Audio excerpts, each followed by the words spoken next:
with Go Next, but just a little bit of concrete to work with. Still take our game one here. Wow, what a hectic end game. You saw we still had what, 10, 11 squads still alive for that final ring pull down.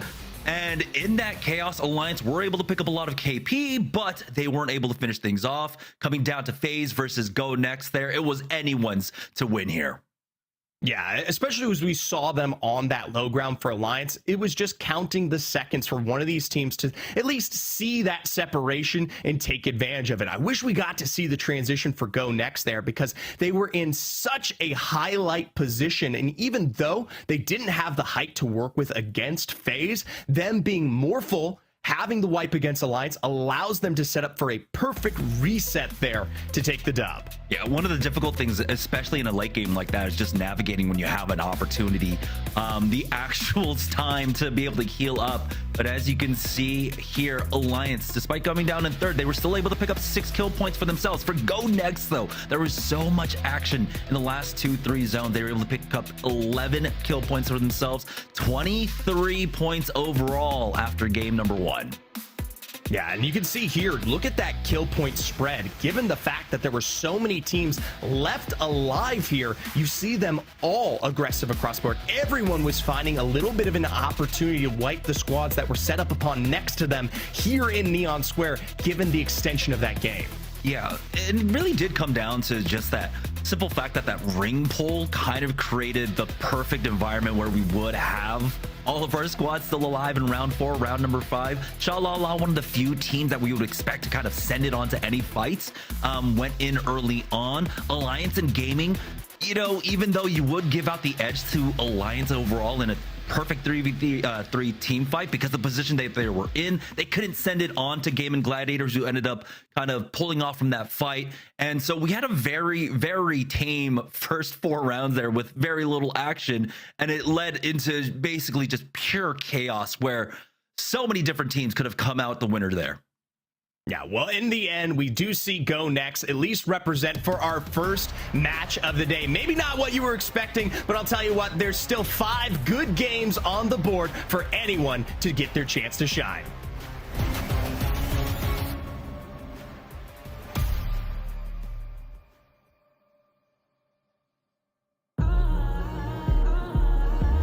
Being called a prodigy isn't easy.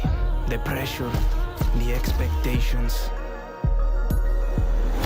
I'm just kidding. I was born for this. And yeah. The future is here. Are you ready? I've got endless determination, a lifetime of practice, and a total lack of media training. Success still come overnight. Just watch me put up a fight. Locked in, I'm feeling cold as ice. Let's move. I don't know how to slow down.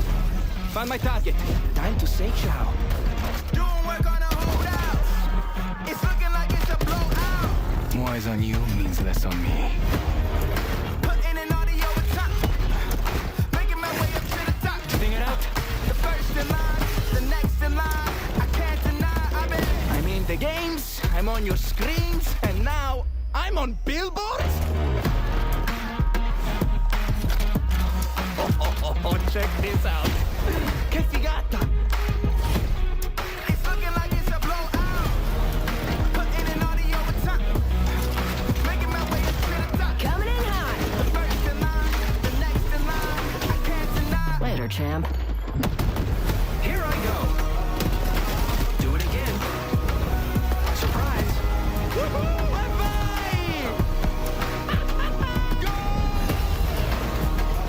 I didn't know I'd end up here, but I do know how it ends. Yeah! I've heard losing builds character. Let me know how that goes. Been waiting my whole life for this. Yeah! Been getting so right for this. Hey! Been waiting my whole life. Hey, ragazzi! We did it!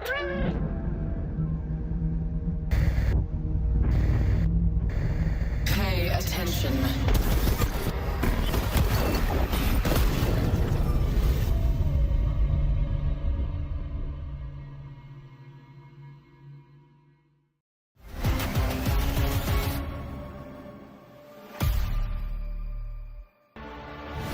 Welcome back, everybody, to the ALGS. We just wrapped up the first game of the day here for EMEA, and it was an exciting one, to say the least, Jamerson. I mean, that final circle, those moments were so hectic, and it was Go Next who were able to kind of sneak in there right up on Alliance and clutch this one up. Yeah, we are very rarely traded to a late game like that, where so many buildings are still active.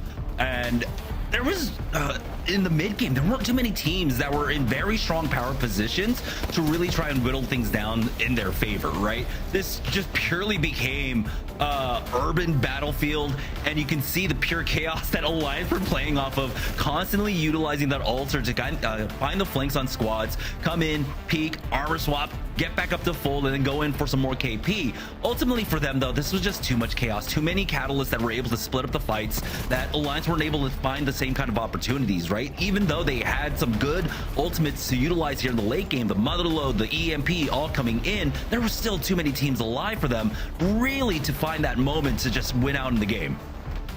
Yeah, I think this is a good top down too, to kind of show just exactly where everyone was moving in from. You can see FaZe Clan did a good job of holding that high ground, able to at least get themselves into that top 2 situation, and able to keep themselves alive while all of this chaos was then happening down on the low ground against Alliance, while Go Next are cleaning them up. And you can see that Go Next are relatively healthy. They lose henchmen, but kinda and Anthem are really good to go after that. They clean up FaZe, who's already weak, and clutch out game number 1. Alter was also banned after that. So all the shenanigans you had just mentioned, Jamerson, where you're seeing Alliance really utilize Alter strategically to go in, deal some damage, and dip, that's not an option anymore. Yeah, Alter quickly becoming the favorite across the split since we added the legend ban, right? We were seeing Alter maybe getting banned out second, third, or even later on, but now she's almost first ban every single match day, and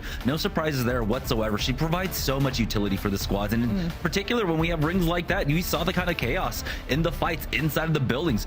Teams are able to infiltrate really quickly, and if a fight doesn't go off, you know, in their favor in the first 2 seconds, they go ahead and take the port back and get out of that fight, while the other team is forced to disengage and try and reestablish themselves. But yeah, no surprises there whatsoever for Alter. It's more about now who's gonna start picking up more traction here, and I think with that Alter ban gone, there's still a lot of different routes that our teams can take in terms of legend compositions. 100%. And on a broader picture too, we're talking about, you know, starting to keep our eyes on these bubble teams. The fact that Go Next start off with a win when they are one of 4 teams tied in the 8th place bubble right now, all at 52 points. A win like that for one of those squads is going to be big in the grand scheme of things. If they can keep up this momentum, snowball a little bit here, that's exactly what they want to be doing in these last few match days. Yeah, I believe, yeah, it's a 4-way tie for 7th place. So it's extremely close between Go Next, Game & Gladiators, Shalala, and Onikir. But for Go Next, this is a great start. To start off the day with 23 points. Now, in the first 2 rounds of A versus B, the first day they finished 9th. The second day they finished 16th. So already with this start, they're already having a marked improvement over the second round of A versus B. Yeah, I think that's going to be a brutal battle to the end there when we start talking about all of those bubble squads, as we start off with our winners of the previous match in Go Next, watching them get in early on their drop here and start doing their looting. And once again, obviously the other, you know, piece of the equation is the fact that we ended up with a zone that went to Neon Square, so favored them really heavily, and now we're switching it over, going on to the eastern side of things, so they're not going to have as easy a route this time. Yeah, it's looking like it is going to be pulling down towards Humbert Labs there. So for a team like Alliance, this is actually going to be really great for them if they want to try and play more towards that Humbert side and control the southeast slow side of the ring. But it does seem like they're just going to take early advantage, maybe try to take an early fight up against Nephilim, because they know that they will have a window there where they can pick up KP and then whittle down the resistance that they can find here. And honestly, the way Alliance have been playing, I wouldn't be surprised if they absolutely tried to just steamroll this and see if, we pop in on them and they've already lost effect. So no, not going their way. Unlucky, no shields, low on his health, trying to get away. No, isn't able to escape. It's Nephilim who are doing the hunting here, Jamerson. Oh my goodness. Alliance, they get the ring pulled down towards them. They try to get aggressive, but it's all lip here.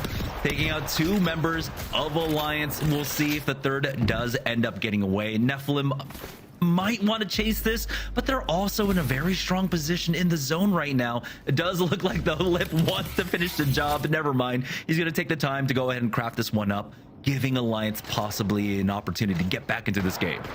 Listen, we've seen Hackis do this before, be able to escape and get the squad rezzed back up and back into the game, but that's definitely an unfortunate start for Alliance. Not what they would have liked, considering their ideal position here within the circle, as we now get to check in with BPR over on the western side of things in the general vicinity of Navi, but not really pushing too hard here. They're going to be moving in from Blossom towards Neon Square and just trying to make that rotation through as they get towards the circle. You know, we were looking at the Alliance area as well, as Atlas are able to clean up a kill, and there were quite a few of our bubble teams that are perfectly positioned in this final circle. So this will be a fight for some seriously important points as we get to see what Atlas are doing here as they move through.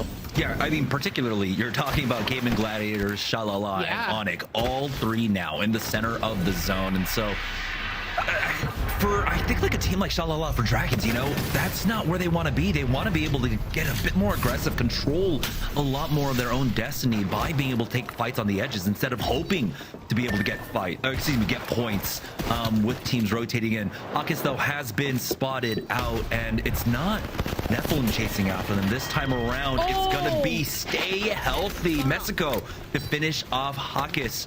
And so this is a huge opportunity. Remember, it's a 2-horse race at the top between Na'Vi and Alliance. Na'Vi went down fairly early, you could say, in match number 1. And now here in match number 2 with Alliance, the first team out, there's a huge opportunity for Na'Vi to catch up.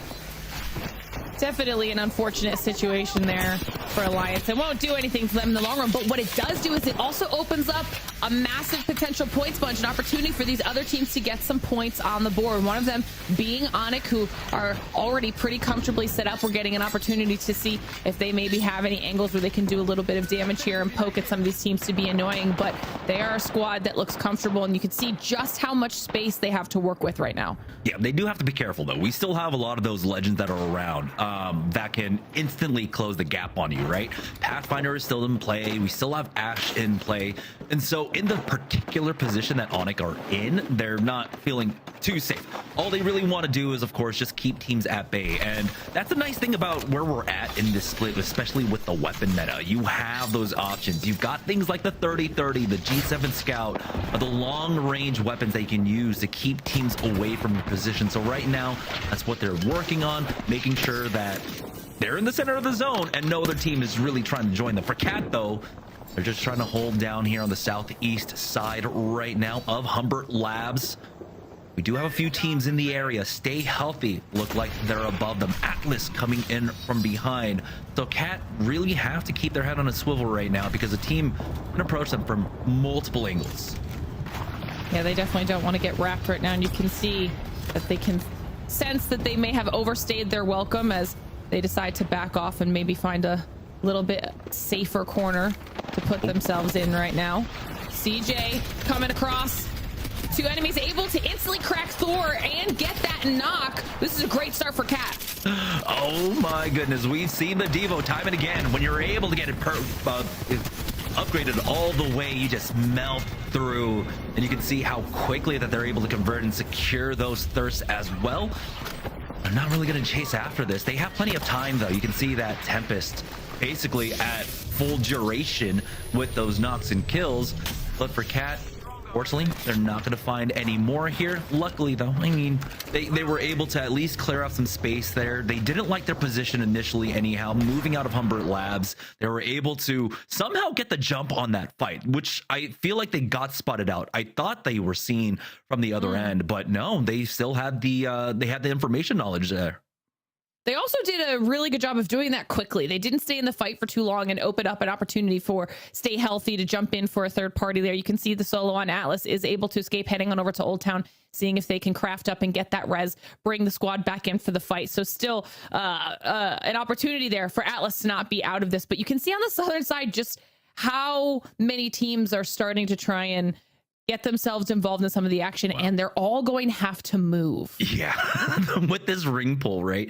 It did look like it was indicating it was going to go towards Humbert, but you can see that wall that splits Humbert and Draft Point. That was basically like the demarcation line right there, right? You have to decide which side of the wall are you going to play in. Well, everyone chose wrong essentially, except for Shalala, War, and FaZe Clan there. And so FaZe, they just breeze on in and take up 2 buildings by themselves. Now, it's not completely uncontested. We do have teams on the move. You can see they do note out a team to the west. That's going to be Cybercats coming in. But as I take a look at the map, we've also got squads quickly making their exit from Humbert Labs, and now they're approaching from the south side. Teams like Na'Vi, teams like Atlas, now making the move very early on.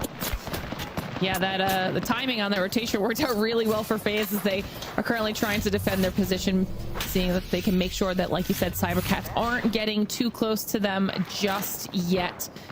They will be happy with what they've managed to pull off here, space and timing wise. And you've got UAIM now not having made their way into the circle just yet, finding themselves in a potential back and forth with Ronin. Oh no, Strafey versus Nasky. Say it ain't so. Hoodie's taking a lot of damage from Strafey here. Now he's gonna chase after him. They've got a huge advantage, but somehow he stays alive. Strafey though, we'll go ahead and back off as XD gets knocked. That's gonna be Nasky on the other end with that 30-30. Again, the weapon meta just creates so many different opportunities, but Strafe takes a lot of damage. MG clutch in the 1v1. This is definitely a tough spot. There's no way he can escape. Clutch able to clutch up here. Ronin now owns the space, and UAIM are eliminated. That was a rough fight there. There was just so much open space, and the second an advantage was given to Ronin, they were able to really capitalize on that. Now they've got the loot at their disposal and no one else in the vicinity, so they can continue their rotation in to the circle safely. That was some nice KP on the board for the Ronin crew. That made me sad, Glitter. Strafe versus SK. I know it's been years, but still, you know, I think about it. I think about the old days with Dell and Strafe and Nasky. Anyhow, no. Ronin though, they are looking so much stronger, right? With the addition of Nasky, having that guiding voice for MG Clutch, and especially with how aggressive MG Clutch likes to play as an IGL. He is a frontline IGL, right? He is in the thick of things. So sometimes you do need to have that extra voice that doesn't get, you know, too clouded up by aggression, right? And Nasky's got that. He's got that veteran status. He's got all of that experience to really pull back on. So sometimes, you know, MG Clutch needs to be reined back a little bit, and I think Nasky there does provide a lot of that. Now our first mythic bin in, we do have the red triple take in play. I'm sorry, I was looking at the map. These zone shifts are killing me. These zone shifts are killing everyone, actually. What's it gonna be? Are we going left? Are we going right? And no one has gotten it right yet. Okay, yeah. FaZe Clan moved in. They were saving that building, but now no longer so. Shalala right on the edge. Team War in a decent position as well, but this is going to be rough with that wall right down a decent chunk of the circle. I mean, Jamerson, these teams are going to be in a serious battle as soon as the next ring collapses. And yeah, and you were so right to really point out like those bubble teams, right? We're looking at Onyx, we're looking at Forbidden, we're looking at Legion, all there on the southeast side. That's a huge pileup of teams, and really not that much space for all of them to try and survive. And so maybe 2 teams, 3 teams make it out of there. Other teams might have an early opportunity to try and swerve to the other side of that wall, but it's so hard to tell. For a lot of them, they don't have that next ring scan, right? So they don't quite know. CJ gets tagged mid-air on this fight for Cat. I believe it's going to be Stay Healthy. Yeah, Mexico on the other side of this one. Calamitous takes the high top, but he doesn't quite connect with that mother load, and CJ is going to charge forward. There are a lot of trades right now, both damage-wise and now with Nox, as Cat find themselves with a little bit of an advantage. CJ really handling his one here, and you can see that Stay Healthy wasn't prepared for this level of aggression out of Cat. I think they were both trying to make their way through on the south side and hope that nobody really noticed them, but Cat want to clear out this space and own this side of the circle. They're going to continue a little bit for the chase, have a nice angle there, aren't able to connect it with the 30-30, but there's just 1 health left as they decide to continue this push. Falcons barely escapes, and that's because Legion Gaming have heard all of the chaos, and they move it in. Look at CJ! They end up getting eliminated because of the third party! Yeah, it's not just the third party, but Cat had so many different opportunities there where they didn't have to chase after those kills, right? So this came off of their own greed more than anything else, that Legion Gaming were able to take advantage of that and really take them out there. Forbidden will be the next team to fall. This is one of many teams that were stuck on that southeastern transfer, but Onyx will be the team overall who actually clear out the southeast side. They avoid a lot of the fighting and actually pick up a few kills themselves. So now Onyx in a very strong position here in the southeast to try and walk this one in, but also whittle down the forces that are playing there on the southern side, like Legion Gaming, like Stay Healthy. For FaZe Clan, though, again, they were here on the northwest side. The ring pulls away from them. They're just trying to clear out their backs and deal with Cybercats. They've been poking and prodding at Cybercats for, what, the last 4 or 5 minutes now, with finding very little ground, but now they've got the Kraber. This could be the difference maker to really punch in the ticket for Cats. Yeah, we saw this coming. FaZe is trying to avoid it if possible, but Cybercats are now under them as FaZe have the height, and both of these teams are not safe. We've got a little bit of a 2-1 split here from FaZe, seeing if they can maybe do anything with this off angle, but they're going to have to make a decision here soon because you've got Na'Vi moving around the western side as well. They could potentially cause some issues. You see some tracers down there towards Cats. There's Na'Vi, and you can see War. I mean, this is an area where if either one of these teams takes too long to make a decision, it could be disastrous for them. Na'Vi holding this little alley right now as they kind of wait and see if they have to worry about Team War coming in their direction. And FaZe Clan and Cybercats really not making the first move on each other yet because it could spell disaster. All right, Kraber in the hands of Synetic here. They need to connect with a shot. It doesn't even have to be a knock with it, right? Just a body shot to slow a team down. Here's Ronin though on the north side, taking a fight up against Babaji. Do clear out the Stinger bolts as they slow down the fight just a bit. 22 seconds, zone's closing in, and now they're pushing in. Stay Healthy eliminated kill feed. FaZe Clan have finally forced themselves into this fight with Cybercats, who look like they're trying to leave. FaZe Clan might be able to survive this as Shalala are in the wing, seeing if they can maybe clean up any of this action here. FaZe Clan now down to 2. Zane trying to keep them alive, but Dragons look way too healthy. Na'Vi coming in right behind FaZe though to try and finish the job, but this is just going to mean a third party attempt for Shalala as Na'Vi lose out on Hierarcha, but they will survive for the time being. Ooh, Shalala going for that wrap, seeing if they can maybe take out a heavy hitter in the lobby. They do lose Tyler, but still alive. K-Swinny mostly healthy. As I say that, loses his shield. Gonna have to see if he can maybe get a heal. He can't. There's just too much being thrown the way of Shalala. Cybercats now having saw them as well, and they clean that up. But Cybercats not in a super safe spot. You've got Team War moving in on them. Meanwhile, BPR are low. They're in a fight with Onyx and Nephilim. Yeah, Nephilim coming in for the third party here, and they're just taking so much damage to the ring. Nephilim will be able to slide in, finish off BPR. Onyx, though, with that timing, are able to just full reset for themselves, keep themselves alive. Now it's War fighting off against Cybercats, who have been able to deal with so many different threats here on the western side of the zone. But it looks like both teams will take the time to reset for themselves. War, Fricks, will be able to slow heal his way on back up. Another aggressive zone shift, this time completely off of the likes of Legion Gaming, who are doing their best right now in a fight against Onyx, trying to take them out before they make their move, seeing if maybe this Ash Portal can help a little bit in creating some space for them and giving them an opportunity to reset. I think it does exactly that. Depends on whether or not Onyx wants to follow up with it. Meanwhile, Cybercats down in the kill feed, and Na'Vi looking like they've managed to get themselves back up and healthy. Yeah, they've got that height, but unfortunately there will be one of the first teams in the next zone forced down. Luckily for them, though, they got that tag on that Kraber, and you know it's still in pretty good condition. 9 shots remaining here.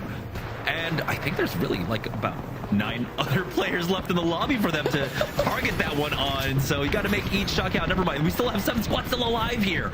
Wow. All right. 7 squads. Make that 6 as Onyx finally get finished off on the eastern side of the zone.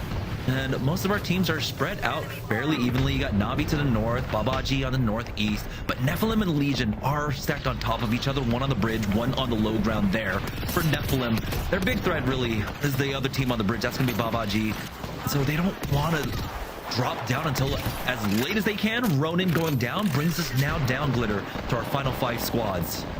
I was wondering how long that solo for Ronin was going to live on the low ground, because as soon as this fight kicked off, it was dangerous. You mentioned Babaji getting involved, and they do exactly that. It's now Legion, Nephilim, and Babaji all in a back and forth. Legion, the first team to go down. Nephilim managing to stay alive, taking minimal damage in the process. So now it's down to Babaji, who are in a 2-1 split. You've got one on an off angle here, and I'm not sure if Nephilim know where they are. Yeah, Nephilim should just reset at this point. They've got 14 seconds remaining before the zone closes. And now we're down to our final 3 squads. Na'Vi here on height. 6 shots remaining on this Kraber. 1 knock on either side for against Team War and Team Nephilim. Could be enough there. 1 member of War has been finished off by Na'Vi. Now it's all Na'Vi looking to finish the job. Sherb does get respawned into this, which could create a little confusion in this final fight. Na'Vi was the one that saw that solo split off from Babaji take them out. Now they're making their move up. They're pushing into Team War, but they have left one behind to see what they can do. This is a very quick cleanup so far for Na'Vi, able to do exactly what they want to do, but they get punished for it instantly. Nephilim waiting in the wings are now in top 2 and making their move in on a very injured Team War. It's all Nephilim have to do to quickly clean them up, and Nephilim win match number 2. Wow, Nephilim. Remember, they started off the game taking out 2 members of Alliance and ultimately contributing to Alliance going down first, and they end up just picking up the mantle here to take the win. But you have to admit, there were a few errors there. Don't know exactly what happened with Na'Vi. They had the devotion all slinged up, went in with that Tempest and kind of separated the fight for themselves, allowing Nephilim to come in for that third party. But still, good on Nephilim to be able to spot what happened out in that fight. They take the aggression to them. That third party came in extremely fast, and they were able to finish things off strong. I think that's just what we see when one of the top teams in like the top 3 situation is a team like Na'Vi or Alliance, where they don't have much to lose. They can full send it, get a couple extra KP, and it doesn't really matter if they go down in third, because they're in such a good spot in the overall standings. Meanwhile, a win for a team like Nephilim, 20 points overall, is huge. That's going to be a big boost for them when it comes to our series standings, if it can keep them towards the top. Same thing for Team War, and you can see actually a lot of the teams on our top 10 right now are squads that needed those points. Yeah, and particularly, you pointed out Team War. They were sitting at 11th in the overall leaderboard. So while they're not, completely out of it, I think a win like this helps out immensely for them. I think for Nephilim to be able to pick up these points will extremely be helpful, considering that they are, I think, down in the 20th some odd position for Nephilim. So a huge win here for them. Hopefully they can continue on with that kind of momentum heading into our final 4 games of the day. Little of an individual top 2 squads head to head here between Liffen and Sherb. And you can see just how much damage Sherb was able to really contribute there. And you were talking about that during the cast there, Jameson. Sherb was really kind of doing some heavy lifting for the squad there in Team War. And now we get to see what this means for the series results. And it's quite close in the top 3. Yeah. Go next, Nephilim and Team War. Our top 3 only separated by 3 points throughout all of that. That does mean, of course, that middle of the pack is still completely crowded. Na'Vi, Onyx, stay healthy just behind them. And then you got teams like Alliance and FaZe and Babaji all tied for 7th place here. So still, there's plenty of room for movement for any of our teams that are currently on the bubble. We're looking at, of course, still teams like Game and Gladiators, Shalala. There's still plenty of room for movement here. This day is not over by any means. Yeah, we're gonna have to see what our teams can do, as we have only 1 match left when it comes to E District. After this short break, we'll get into match number 3. Don't go anywhere.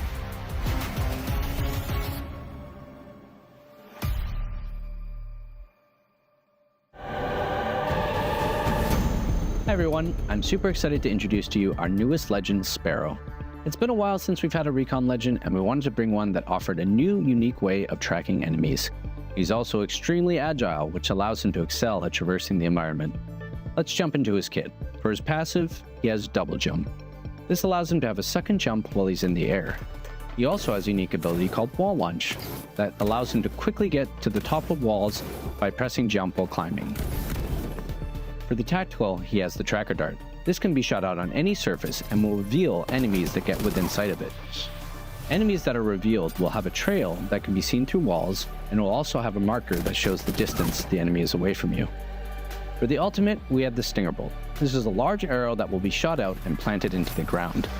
After a short charge up, it will pulse out blasts that will deal damage and slow any enemy within its range.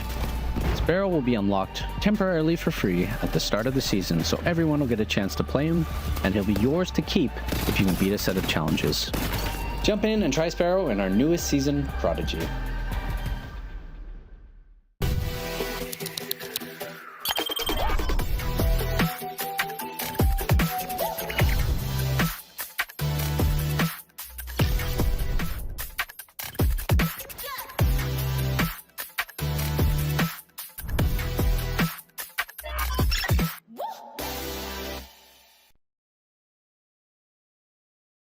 Sony InZone, the official monitor of the Apex Legends Global Series.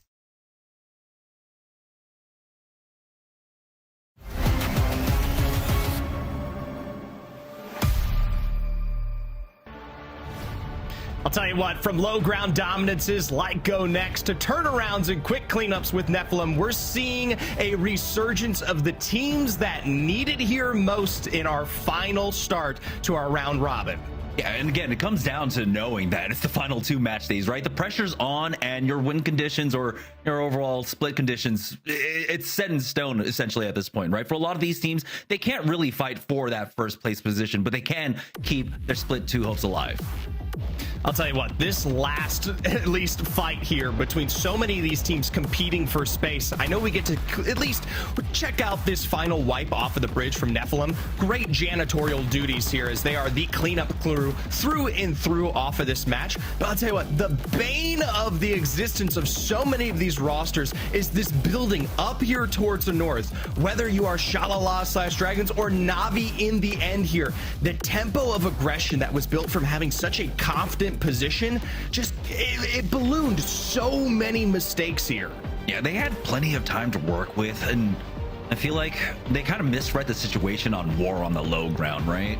But like Glitter said, they have really nothing to lose, right? They are staunchly in the first, second place position in that race between them, Alliance, to end the split on top. And so they could go for this huge 11-point swing, right? If they ended up picking up all these kills here, they could have easily gotten an 11-point swing, taking a huge lead in today's match, and try to get that upper hand up against the Alliance. So I don't fault them for that, but this fight could have been so much cleaner for them. Yeah, a lot of time they could have taken here, and Nephilim, you get to see the respect that they do pay to it. Early splits with the wall, and even if they don't know that they're literally just dealing with one left standing alone there, they at least consider it the full extent. Now, when we talk about match 3, we go into this next one, we drop the Ash here, so that kind of quick close rotational ability has been pinned for this last one. Yeah, and that's gonna have some pretty strong implications when we get into Broken Moon, right? Alter, Ash, definitely no strangers to being banned out very early on. Alter, though, of course, has picked up a lot more steam in getting that first round, that first match ban. Ash, though, no surprises whatsoever. Now it's about who are you gonna pick up. We did see a lot of pickup of Pathfinder for a lot of squads. Yep. To have the rotational tool. Wraith is still available here. Yeah, you just kind of go down to your next best option there. We've seen teams at least more highlight the path, especially with the recent changes, putting him in the strong suit for most of these rosters. So that should be no surprise going into our final moments of E-District. And even with that being said, Jamerson, the map still offers a lot of rotation ability just by the cover it provides alone here. So not particularly the biggest bite until, like you said, we do make our switch going past half. Yeah, the options are still here and available for most of our squads, particularly composition that I'm looking at. Use Crypto along with Pathfinder. We saw Alliance use that to great fortune for themselves in match number 2. Yeah, no, that was match number 3 actually, where they were able to use that in Stormpoint for their 2v3 victory. But we're going to go back to Nephilim. Again, they controlled their own destiny. They controlled their side of the map extremely well, and it really did start off in that first fight that they had to take up against Alliance down here at Humbert Labs by being able to dissuade a team like Alliance from having a very early power position and kind of control that side of the zone. Nephilim instead were able to take that mantle up and then convert that into the match win in game number 2.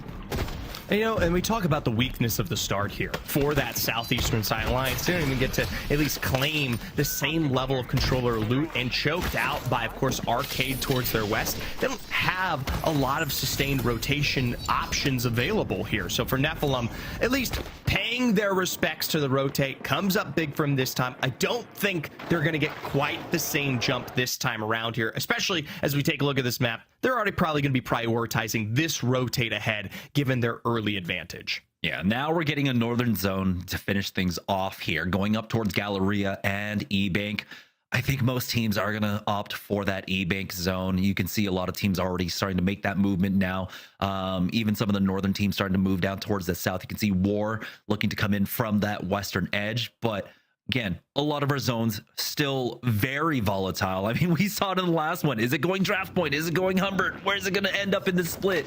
You still don't know at the end of the day. You have to make your best conclusions here. Babaji, though, getting pushed now by Forbidden, or, well, Mouse.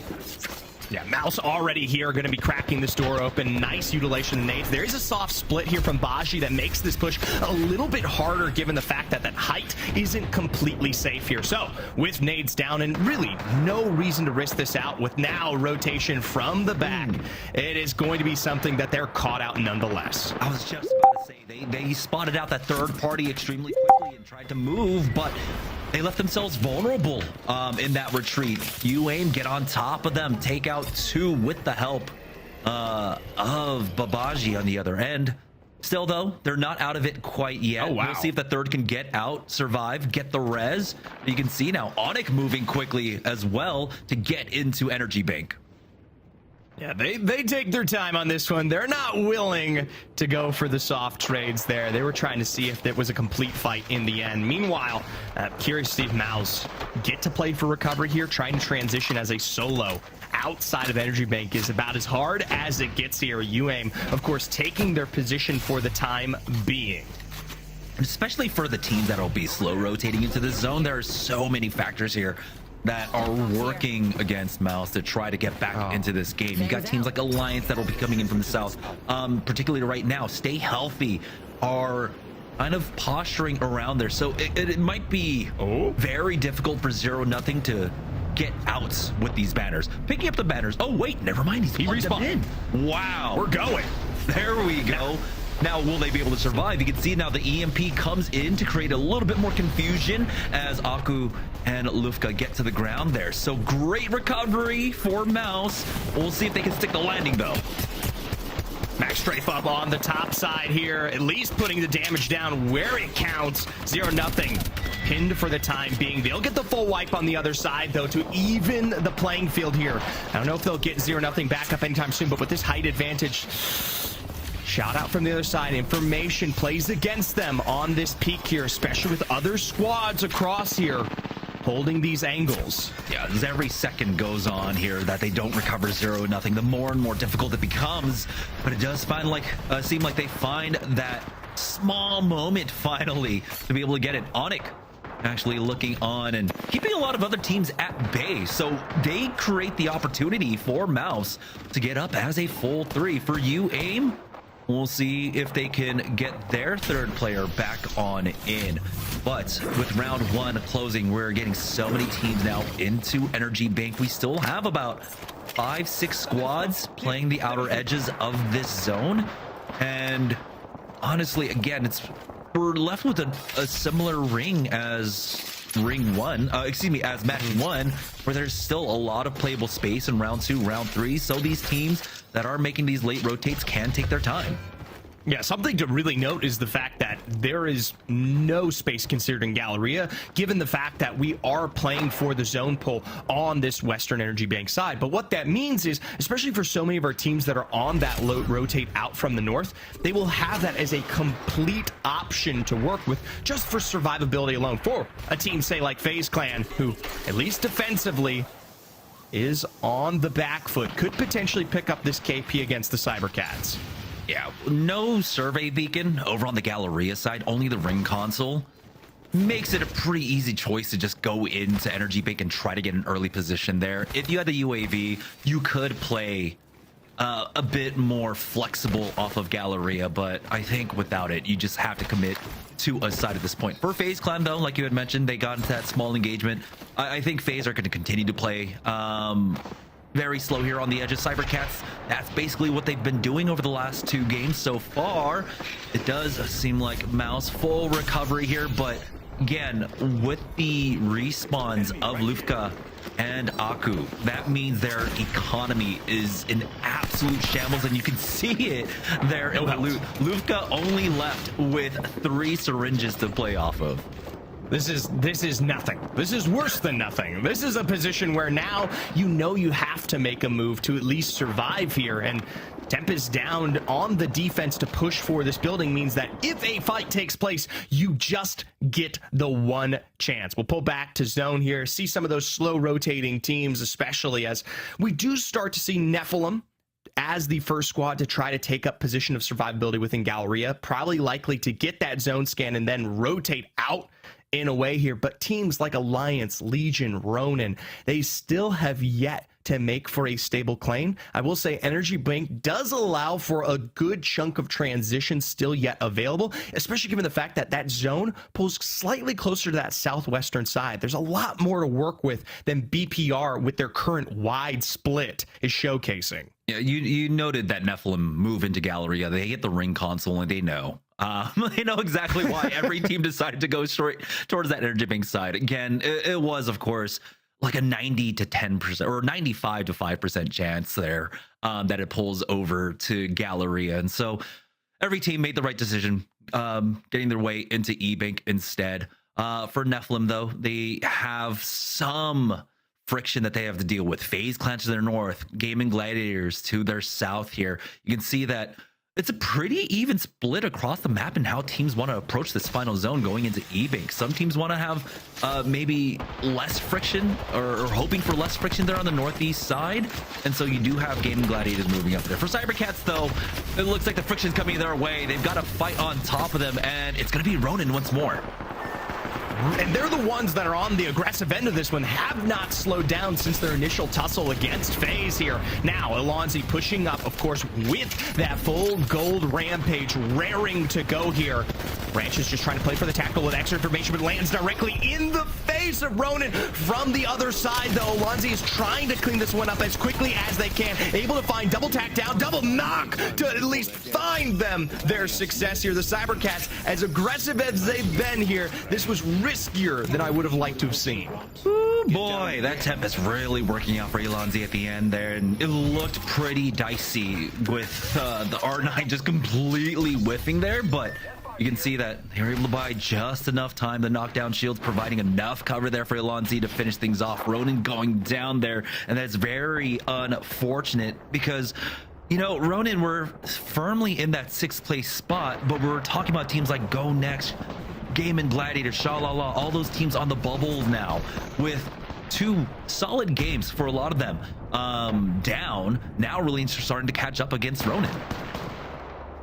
Meanwhile, Atlas, we take a look at some of these squads that are on that cusp, trying to find their way through this transition. The East here, I would say, a lot less of a pressure to deal with, especially if Atlas are able to pressure out Game and Gladiators here, who they're currently dealing with. One thing that does worry me, lying in the way down towards the south, we do have Alliance, who, hearing the shots or what could be opportunity, can always slide in very quickly, especially off of some of these next transitions to zone here. So if if you're going to start anything, you gotta cement it soon.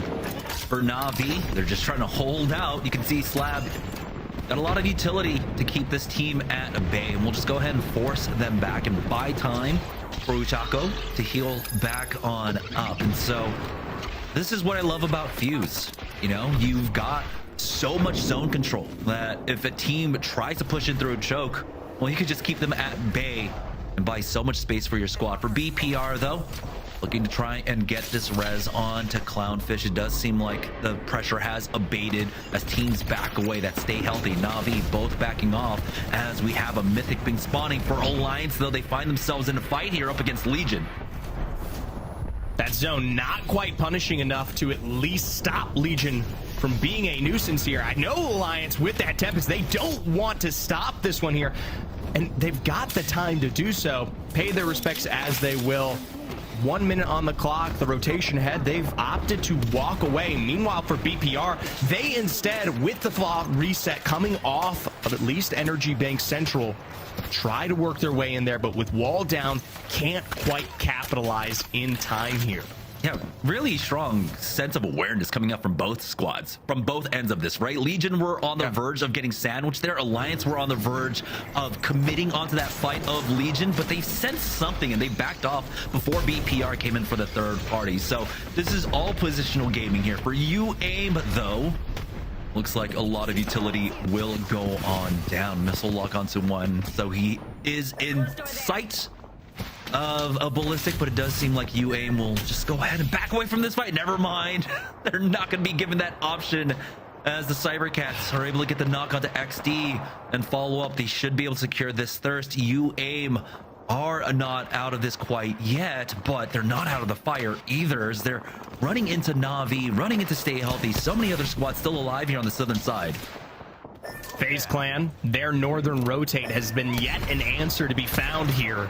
Fighting their way through choke is something that they will likely have to do, but out ahead of them, Shalala go next. These are the teams that hoist the buildings, at least across this entire game here. For now, pressuring that squad, Nephilim, back out towards Galleria is their current objective, and I believe they'll do so. Ooh, for Legion Gaming, the action finally coming their way as they try to push out from that choke with the zone closing on in. They had BPR and Alliance to their back, along with Stay Healthy playing off this bridge line, keep them at bay. So unfortunately for Legion Gaming, the pressure was just too much there on the southeast side. Now I think down to one. Cats though in a fight now as Cracked and Calamitous already gone. FaZe Clan with the man advantage, but Nags is ostensibly out of this fight, and so they need to buy time from the heal up wall down there for Nags just to keep him safe so they can reestablish themselves. Gaming Gladiators try to come in for a third party, but they're just a little bit too late to the party there. Meanwhile, they've got Atlas out here towards the southern side of the Galleria area. They can't quite commit to this, especially with that wall down on the outside for defense. Meanwhile, for FaZe, finally, with that sound being spared there, Nephilim are able to extend out here, and with the soft reset of the Newcastle, are going to get themselves into a place of health here. Gaming Gladiators, does the Tempest extend? 7 seconds to go. A couple of nades and a reset on the castle wall will keep them safe for just a minute longer. Basate does not take the damage there, but Barma in point-blank range. You gotta wonder, they're extending this as long as possible. Jan's looking for the portal, has to rip that one up to height. Teleports don't quite find safety for Liffin, as even still, now with reset, pushing towards this height here. They will find it with Newcastle.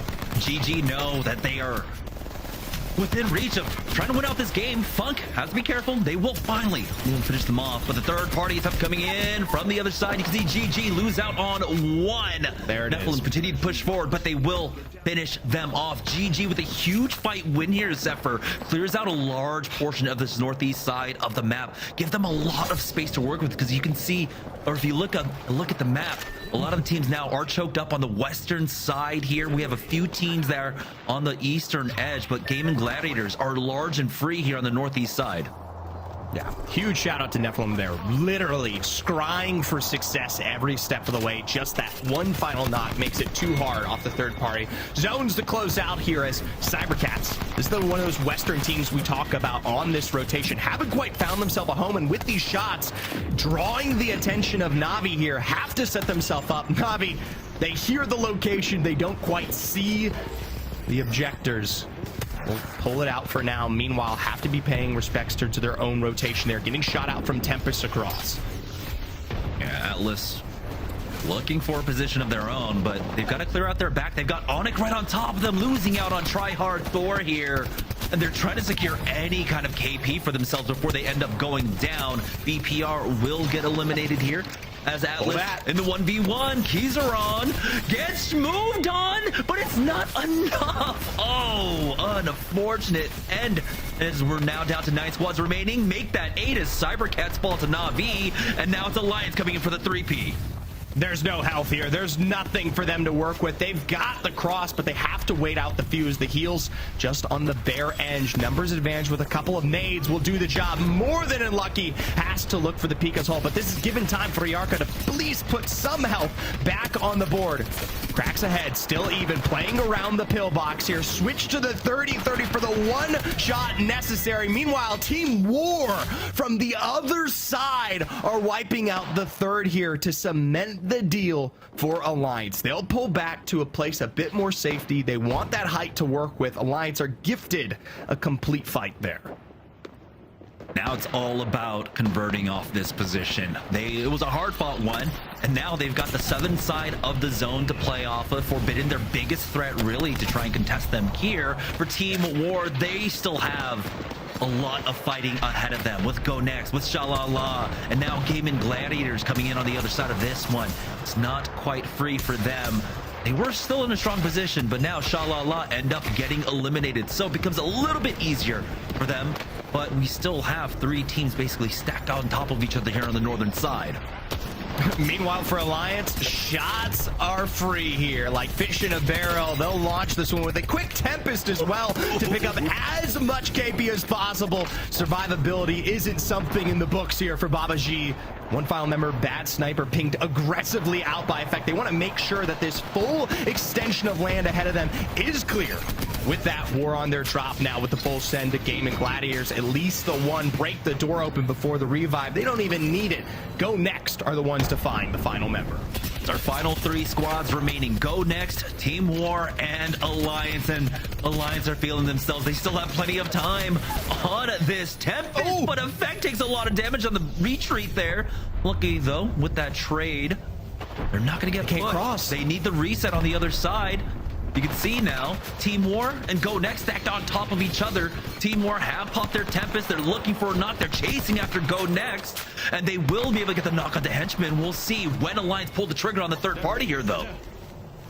This isn't as clean as you would like it, though, for Alliance in terms of what they have to set up. There's not a lot of damage sustained, and with Tempest no longer available, it's just straight mono-a-mono aggression. Unlucky, finally peeking up towards the high side, sends Arctic home. Fricks and crew caught out on the other will be blocked out by the knockdown shield, but in the end, Effect racing back onto the interior of zone, separated from that fight. I think launched on the other side, didn't quite get to be a part of it. Still cemented with hockeys, and this is a 1v1 now. Kinda versus Effect. Effect is gonna be able to get this whole med kit off. Luckily for him, he still has Hawkins and Lucky on the ground to at least ping him out. Effect now.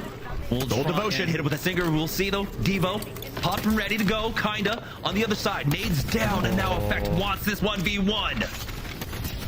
Set out with the tactical there. There's not much of a shot that kinda can actually extend without the damage from above. A final drop sends Alliance to another win here in EMEA. Wow, the drop kick to finish things all off. You can see the kind of control that Alliance play off of in the late game there with the confidence that they have. Great win for them to be able to secure that one, especially a bounce back after what happened to them in game number 2, going down so early on to Nephilim, now having the similar rotation path up, following and trailing behind them, playing things out just a little bit differently for themselves. Great conversion for them. That's going to be a huge sticking point, making things so much more difficult now for a lot of our middle of the pack teams to catch up here late in the split. Yeah, very conscious play. We touched on it in that mid game, especially with them not getting super aggressive. But in the end there, they were able to at least cement themselves, maybe not a position where they were really racking up so much KP on these 3v3 fights, but one where the KP was basically delivered to them. Yeah, it was really nice. We saw that early, the mid-game aggression that they really needed to pull out to clear out that southern side. And Alliance are very good at being able to recognize that, and they were able to basically capitalize, clear out that south side. We saw a huge contingent of teams that are on the north, but I mean, it coming down to this final 1v1, it was a little bit scary there for Effect. You can see he was trying to hit him on that overheat multiple times, just waiting for the right angle there. Unfortunately for Kinda, just didn't have the same kind of utility on the other side.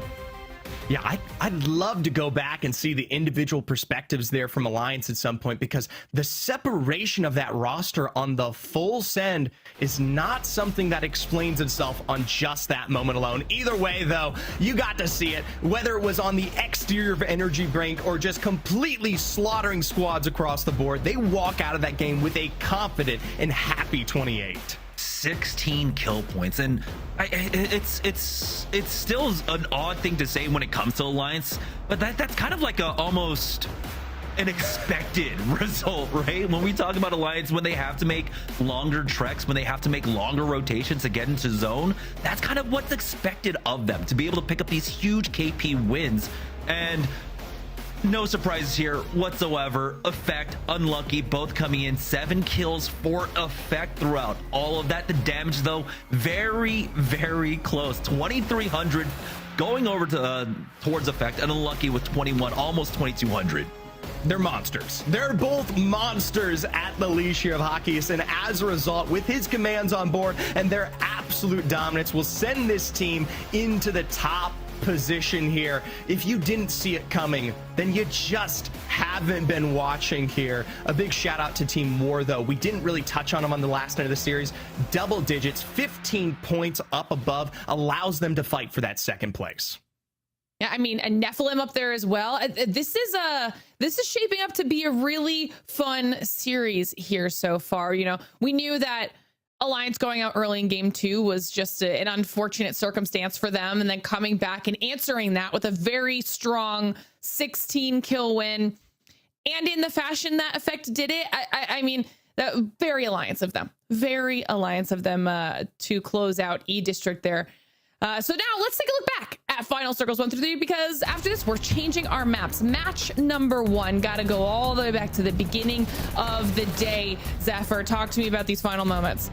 This one here, yes, we do get to highlight Alliance a little bit, but they're not the ones we really discuss when we tell this circle story. So many teams fighting for the height here. It's none other than Go Next that controls the exterior towards the eastern side. And while Alliance is focused on making this transition with Unlucky to play around the altar to wipe out that height, Go Next are biding their time on their slice of the zone here. In the end, once they start to realize that even within all this chaos, the absolute stackedness of this zone, they have the opportunity to split this team apart and full send Alliance when they know they aren't together here. As a result, that sets them up for these double wipes on the bottom that allows them to get a soft reset, and FaZe have yet to make for recovery because they themselves had taken too much damage from Alliance above there.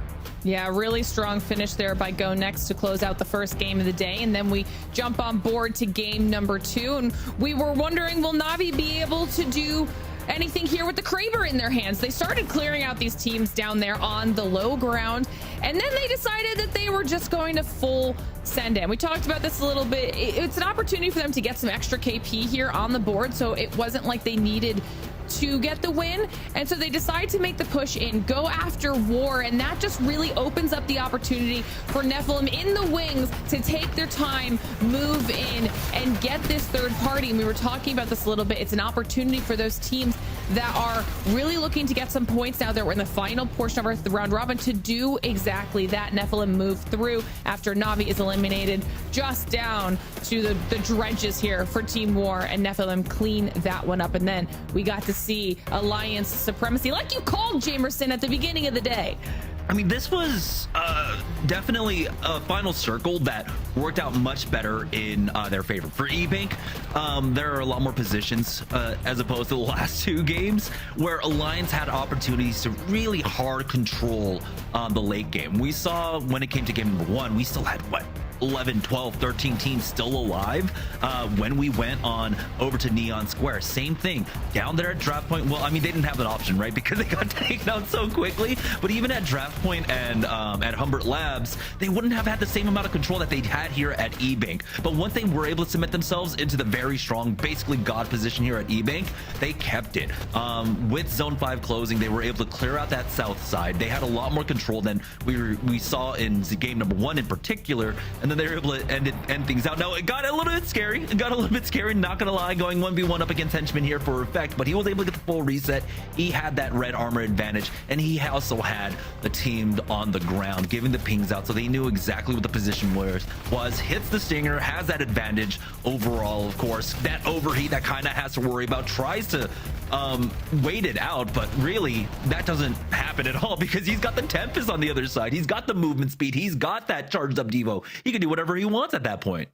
Yeah, I mean, the absolute composure of effect under that situation too, and Hack is making sure that he takes one out as he goes down. I mean, it just, everything went perfectly for Alliance in those moments. But chat, we asked you at the beginning of the day to send us your thoughts, your questions, your ideas, and you've been sending stuff in. So I'm excited to take a look at what we've got. Okay, because this is the very first one, and I like this because this came in after game 2, okay? And this was asking, where's Alliance at? I feel like they must have seen this in chat because they answered back with match number 3 decisively. So I think they have told you exactly where they are at because it's at the top of the leaderboard and they know it, okay? And all they needed was one pop-off performance to do exactly that. But that's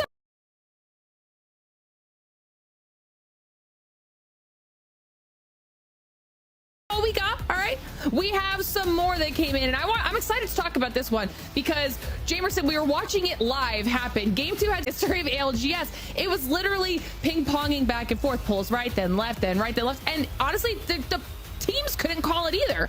Yeah, the great part is that we had that mark straight down the middle, that huge wall between Humbert and Draft. I was just like, yeah, this is the 50-50. You have to choose between these two spots, and you saw the teams.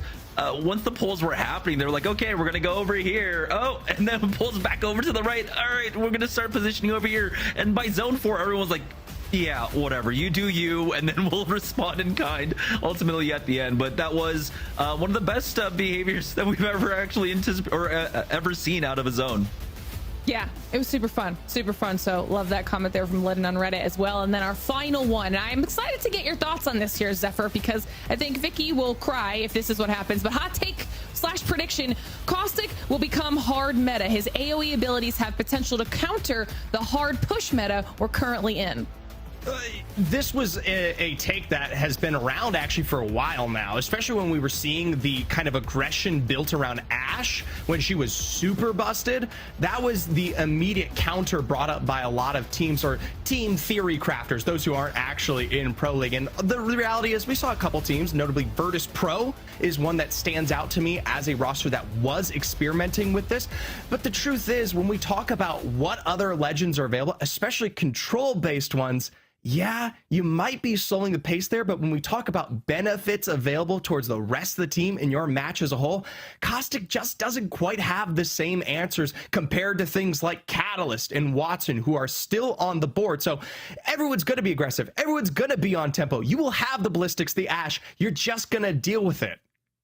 Absolutely. It's a really fun meta that we've got going on right now with a lot of legend viability. But I don't know if we're going to be seeing Caustic jumping in here too frequently in the near future. But we're going to switch it over to Broken Moon, okay? And maybe we'll see somebody do something creative there. I don't know. We'll have to wait and see. Jamer, so we're going to give you a break, okay? You go rest. Thank you so much for getting through those first 3 matches. Zephyr, you're stuck with me now as we head into match number 4. And like I said, change things over to Broken Moon, okay? I know you're excited. Well, we got to talk about this a little bit before getting into this match, especially with the things like Altar and Ashe not being allowed as a pickup here.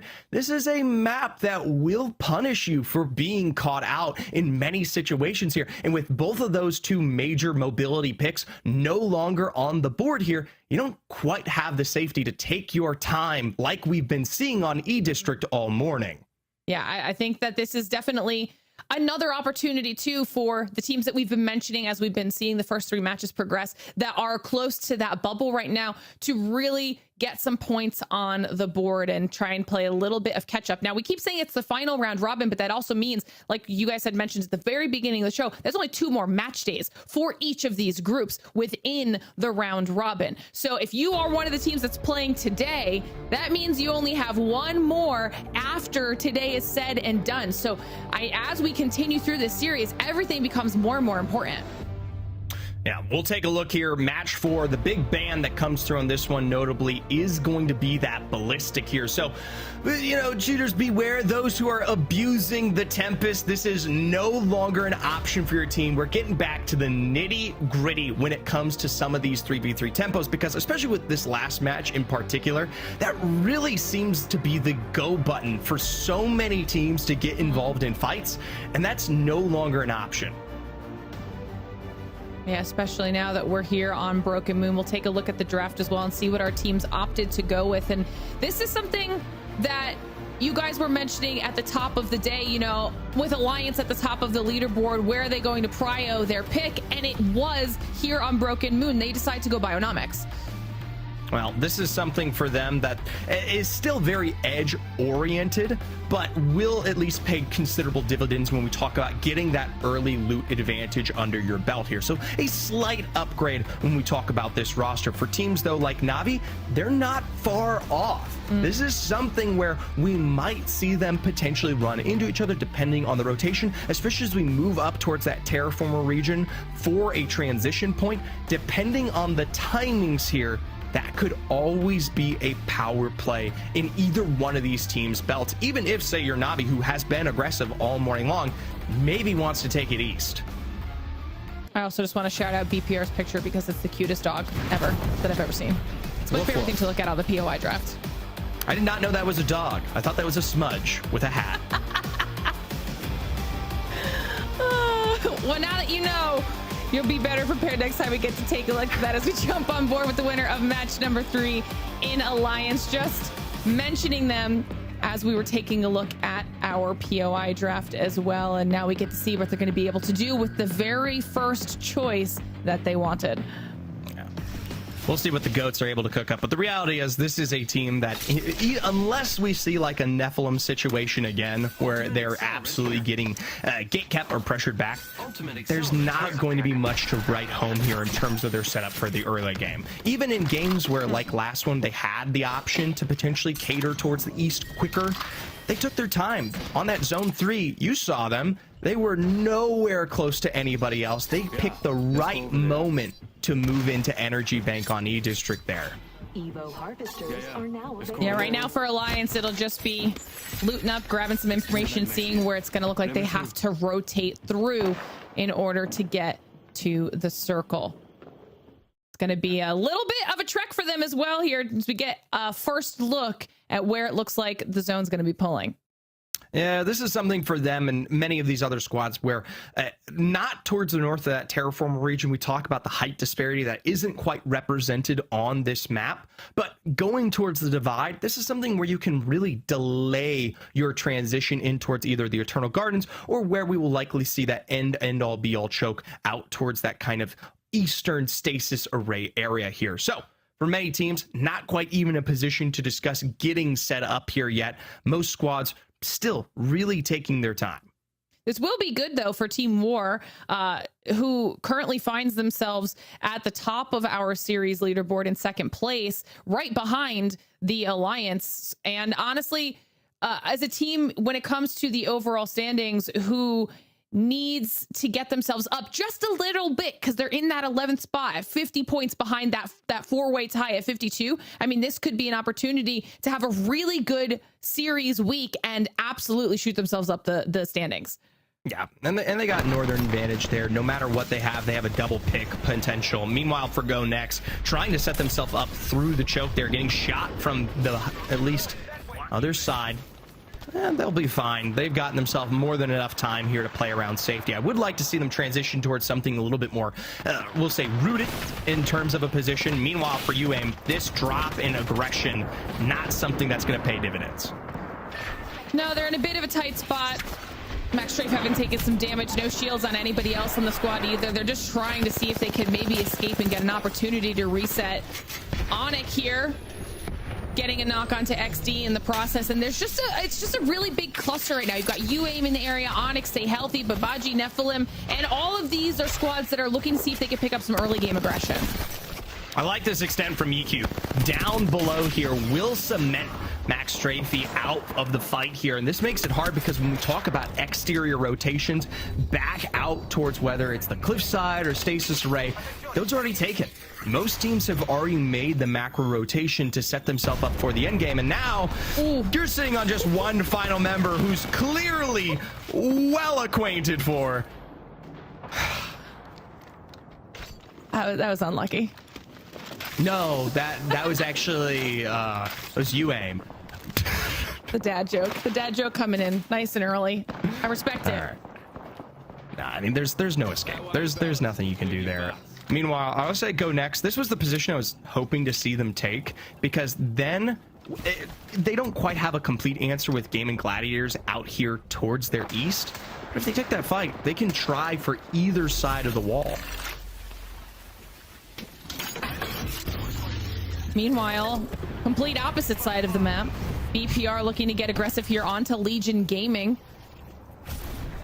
You can see that Nick's trying to see if he can maybe get a position here and outmaneuver Legion, but they have absolutely dipped. They don't want to get into an early game fight if they don't have to. They're not feeling super comfortable with it, and Ronin is in the area potentially hearing some of this back and forth, so it could be a little bit risky. Nick's still gonna see if they can move up and clean it up. One down for Legion, but they do escape. Yeah, that's said and done for now. Ronin on this upper height will be spotted almost immediately here, and even if you catch him, the P2020s will still find Clownfish, but a response in return keeps this fight in a period of equivalent exchange, makes this better for the reset for BPR. Still though, with only a tick of health left on MG, Clutch has to get that revive off or will be completely taken out by the zone here. They're likely going to be playing for full revive.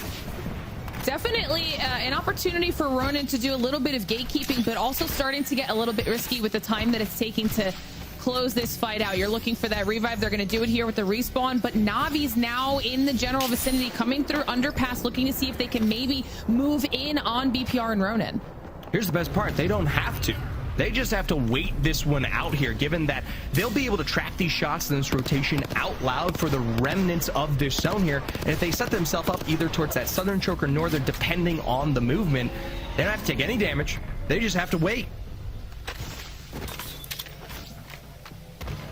Ronin now back up and healthy, making sure that BPR isn't going to be moving in to try and continue this fight. BPR has moved away, and that will open up an opportunity for Ronin to do the same. And as BPR are trying to come through, exactly like you were saying, Zephyr, Navi's waiting in the wings to do that gatekeeping in the choke. The real question is, how much time are they going to extend here? They got Hierka on that scan available, at least able to give them the direct sense of their movement. Pulling back towards production yard, it's going to be a wide rotate for BPR that I don't know if Navi are willing to really extend upon here, because at that point, you're out towards Dry Gulch. You're trying for a northern movement as a whole. Meanwhile, Slab just going to get that next ring scan on this zone close here, set themselves up for hopefully their movement in. I think Navi will be happy with that. You know, they waited patiently, didn't necessarily end up in a full engagement, but now are safe on that western side. You can see Ronin have gone a little bit further south, and they'll be alive as well. Legion went all the way up to Spaceport, got themselves reset from that 2, now back up to full 3. And this whole western side is all these teams just trying to stay alive and move in. Meanwhile, everyone else has managed to find some space so far in the next circle. And like you said, look at Alliance just taking their time here, moving in through this edge, and they are going to be really comfortable, not only because they don't have anybody at their backs, but they should be able to start clearing teams out with the aggression that they've been giving us all split long. The best thing too is if you look at that southern building off of the zip line, it's completely open. And while we might see transition from Cybercats, they are completely split here in the Eternal Gardens. And for Alliance, this is just, I mean, it's either free KP or free rotation. And either way, they set themselves up for a nice transition when we talk about this kind of final zone. It does give a heavy precedent towards those teams that get to play that Western choke height here. And so while Cybercats does put damage down and scares Alliance away, if they get any extra information, especially as they're working their way back towards the divide, they might have the available scan there. I mean, that's free movement. Yeah, this is going to be potentially a nice situation for Alliance to have themselves set up in. But one of the teams that we have been checking in with periodically is Cat, and it's like, looks like we got them going through on a rotation here. So let's jump into their comms and see exactly how they want to handle this move in.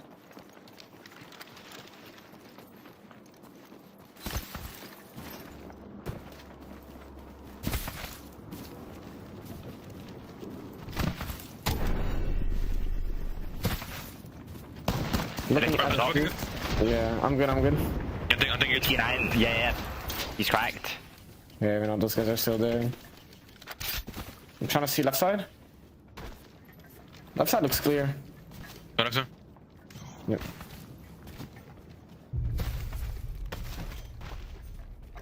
I'm gonna hug right side. Maybe they didn't expect us.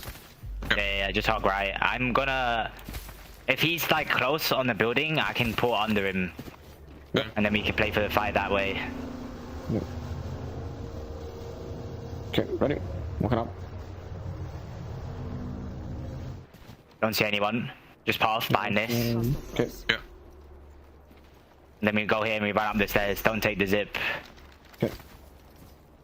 We need to care rats, because if there's someone here, they're not holding any presence. Little bit of a tough wrap there. I mean, you saw that Cat was about to move in. They did run into Atlas and had to back off, and now we see a very wide wrap. Meanwhile, Alliance have been popping off on Cybercats, the squad you had mentioned that they would be able to absolutely push through. Yeah, I knew for a fact when they had the extra information available, once they found out that that team was playing super split, it's just one quick pick for them to go with the sense of aggression that we know the Alliance roster for. Meanwhile, northern side, Team War here, we give them a lot of praise coming out of the north, but you still got to deliver on defense here. And with Alliance on the other side, literally waiting in the wings, you don't last for much longer. That was a tough pinch for Team War. I'm not even sure if they realized that Alliance was that close, and now Alliance have given themselves that much more safety, and honestly given a little bit of a reprieve to FaZe as well. So now both of these teams will just kind of coexist while the rest of the teams are all on the western side of things. This is a massive win for Alliance. Yeah, set themselves up. Oh my god, the Mythic Crate, there it is. Front of them to behold here. The shift now with Zone. You don't quite get to see it just yet, and Alliance don't know this, but they are dead set center here for this next transition. Everyone else, they've got ways to go. We'll tune in with the Atlas here, and albeit they are on the edge, they don't get shot from behind enough that it matters. Black Venom, while yes, taken low there. Good response from Tryhard Thor to clear this one up. BPR is caught out excellently here from Atlas, and this is just that first team that they need to take care of. Nephilim playing towards this height after hearing the shots. Won't quite get a third party, but do have the advantage. Honestly, a huge decision by Cat a little bit earlier on to avoid all of this chaos and move all the way around to the northern side, because now they've managed to not get tied up in this back and forth where Atlas have done a good job of holding their space, but now Nephilim want to move in and see if they can take it from them. Already on the other side here, Castle Wall, Black Venom up towards the height. That mobile shield castle is just too difficult to fight through here. No one down, and a quick push through with the 2020. Shot from the other side of the choke turns what was a good move in from Nephilim into complete and utter destruction. Hands out to Onyx there, moving up, hearing some of those shots. They'll have to turn around almost immediately with Dragons trying to sneak in at the exact same time. Everyone's looking to capitalize. Atlas do eventually go down. Nephilim now owning that little sliver of space. Meanwhile, Go Next are finding themselves in a rough spot. Only Atnam left alive here with barely any health as he's trying to survive here against Gaming Gladiators. And ultimately, this is fantastic for any team, specifically, hopefully, Cat. who coming off of the evac play hears that this is an advantage spot for them to work with. They're still playing too far out towards the west here, and instead this constant revive, not revive, push in behind the knockdown, try to find some damage. He knows you're reloading. He knows you don't have any bullets. Oh, that's gonna haunt him. That's gonna haunt him. Stay healthy also eliminated in the kill feed. Forbidden now out as Tyler's the left one left alive for Shalala and trying to survive, but they're just gonna get absolutely jumped on by Babaji. So I mean, this is the chaos of the western side. Babaji now clearing everyone out. They're alive in that corner, and Onyx have still stayed on the western corner. They've managed to get themselves reset and are near Nephilim and Cat moving in. And this is just utterly an absolute onslaught. Earlier today, we were talking about 19 squads left alive going into rings like this. Instead, now we're still seeing squads peeled apart here. Calamitous with the invisible, at least reset. Gaming Gladiators, remember, they are not a full roster. Cat are technically at an advantage here, but they don't quite know this answer. Onyx looks like they want to move in though and see if they can capitalize on this back and forth. They're now waiting in the wings between Gaming Gladiators and Cat. Cat looking in like they are about to go out down to just one, and Onyx are healthy and making their move. Yeah, this is a nice clean up here, but it doesn't give them the position they need for this next rotation to zone. Adam survives longer than I expected, and I'll tell you what, with transitions on the other end from Nephilim out of the woodwork, Onyx are on a tough reset here. Still, Spitfires across and cover to work with. They just need to take some time to heal. Babaji, though, they know they want this fight completely decimated. If they're the only squad playing that transitional choke into the end game, they have a great position. This western side has been absolute carnage. Meanwhile, Alliance, FaZe, and Na'Vi have been waiting while all of these teams cannibalize each other, and they have just been hanging out. I mean, Babaji still alive, making a move in, seeing if they can continue to move this up. Nephilim now out. GG and Onyx, the only two left alive beside Babaji, but Onyx is now in the crosshairs. Babaji, they're going to try to take this position back. Onyx slips just on the other side. All it takes is one good Kraber, a portal sustained here. That sniper's going to take this one back. This might set them up, but they are looking low here. Remember, Gaming Gladiators, they're the ones that share the space on the other end with Onyx. I mean, it definitely helped with their position there and allowed a little bit of time to heal, but now they're forced in by the circle, trying to find a little bit of safe space to play from. The Kraber not able to do anything yet, and another moment for Babaji to have to shield. Na'Vi decided they were bored of waiting. They move in and try to clean up these kills. Perfect timing there, seeing the advantage. Even as a duo, no, they're not going to get a better chance off of this health here. And surprisingly, on the other side, yes, Onyx is found. Gaming Gladiators likely to be the same. And this is barely the ending of a game. We are zone 5. There are 3 squads left. Navi's a duo. They don't even have a full roster to behold. There is so much playable space. No one worked within Eternal Gardens. No one was allowed to make a transition. It's just absurd. Alliance waiting here as they hold their spot, knowing that they're the only ones that are currently safe. Na'Vi having moved out and tried to pick up some kills are now finding themselves in a little bit of a pickle between both FaZe Clan and Alliance. A little bit less than ideal for Na'Vi, and FaZe Clan are pretty spread out, so they're casting a very wide net, seeing if they can maybe clear them out. As they say that they do, Na'Vi's out. It's down to just FaZe Clan and Alliance. A 3v3, mano here. FaZe Clan are not in a position with zone, and they are separate as all get out here. Try to see if they can catch at least effect out. Gonna make that transition back to building here. Walls ahead gives FaZe their clarity to move, but I mean, if you can't find a spot to play in within this next zone, I'm shocked. FaZe Clan make their move in. You can see Alliance starting to tighten things up. Unlucky takes some damage from Cinetic, backs off instantly, sees if he can maybe create some distance and get some heals. FaZe Clan handling this well. Tries, though, in the end, pressured out by damage. Now with that bombardment, forces them to split on the rocks here. This could be, yes, the advantage Alliance we're waiting for. Senetic moving in aggressively towards that upper end will find the return out of Hotkeys, but that's not the man you want down. There are still two absolute demons here waiting to set you up. Effect, though, can't quite find the final blow, and FaZe Clan from afar finish the job. Really good job on behalf of FaZe Clan of handling all of that pressure, knowing that there was a moment where they were at a disadvantage, but instantly trying to get those trades through and putting Alliance on the back foot. I mean, that doorway just saved them. I was about to say, I don't know what to say there. You just standing out in the complete open, aren't able to find the shots when necessary. It gets a little bit too chaotic there, especially with the very minor verticality you're able to play in the pit there with Eternal Gardens and FaZe. Damage to behold, pressure no matter what. They still reap a win there after all of that. Well, ask and ye shall receive, Zephyr, okay? Because we're going to take a look at both POVs here from what happened in those final moments, so we can kind of get a better look at exactly how that played out after Senetic backed off. So there we go. There. So it's this transition back up to height that punishes Unlucky there after trying to make a play on the low ground.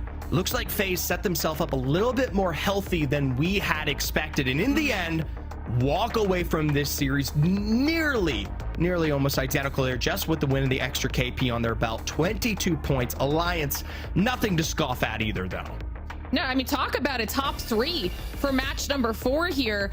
Really solid performance from all 3 of these teams, but FaZe putting themselves in a strong top position there. You can see just how much damage across the board we got out of both of these squads, or all 3 of these squads, mostly from Alliance, but Na'Vi, I think this is why they had made that decision that they were done waiting and wanted to kind of push up on the western side and start getting some points on the board, because you could see that they were kind of looking for them.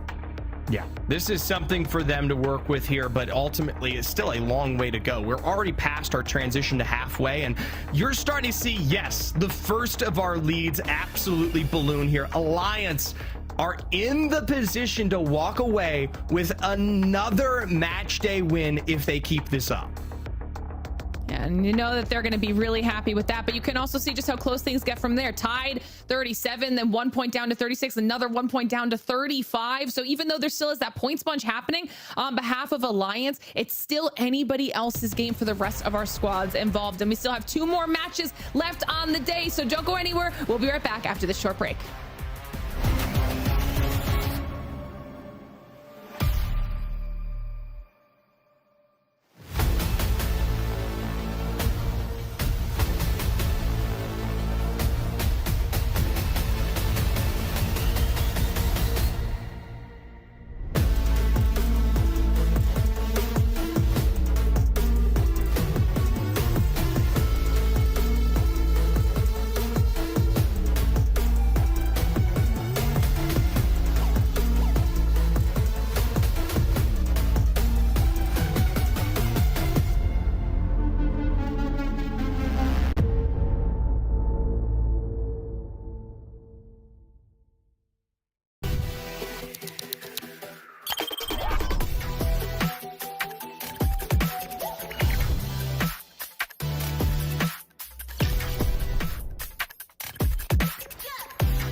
Sony InZone, the official monitor of the Apex Legends Global Series.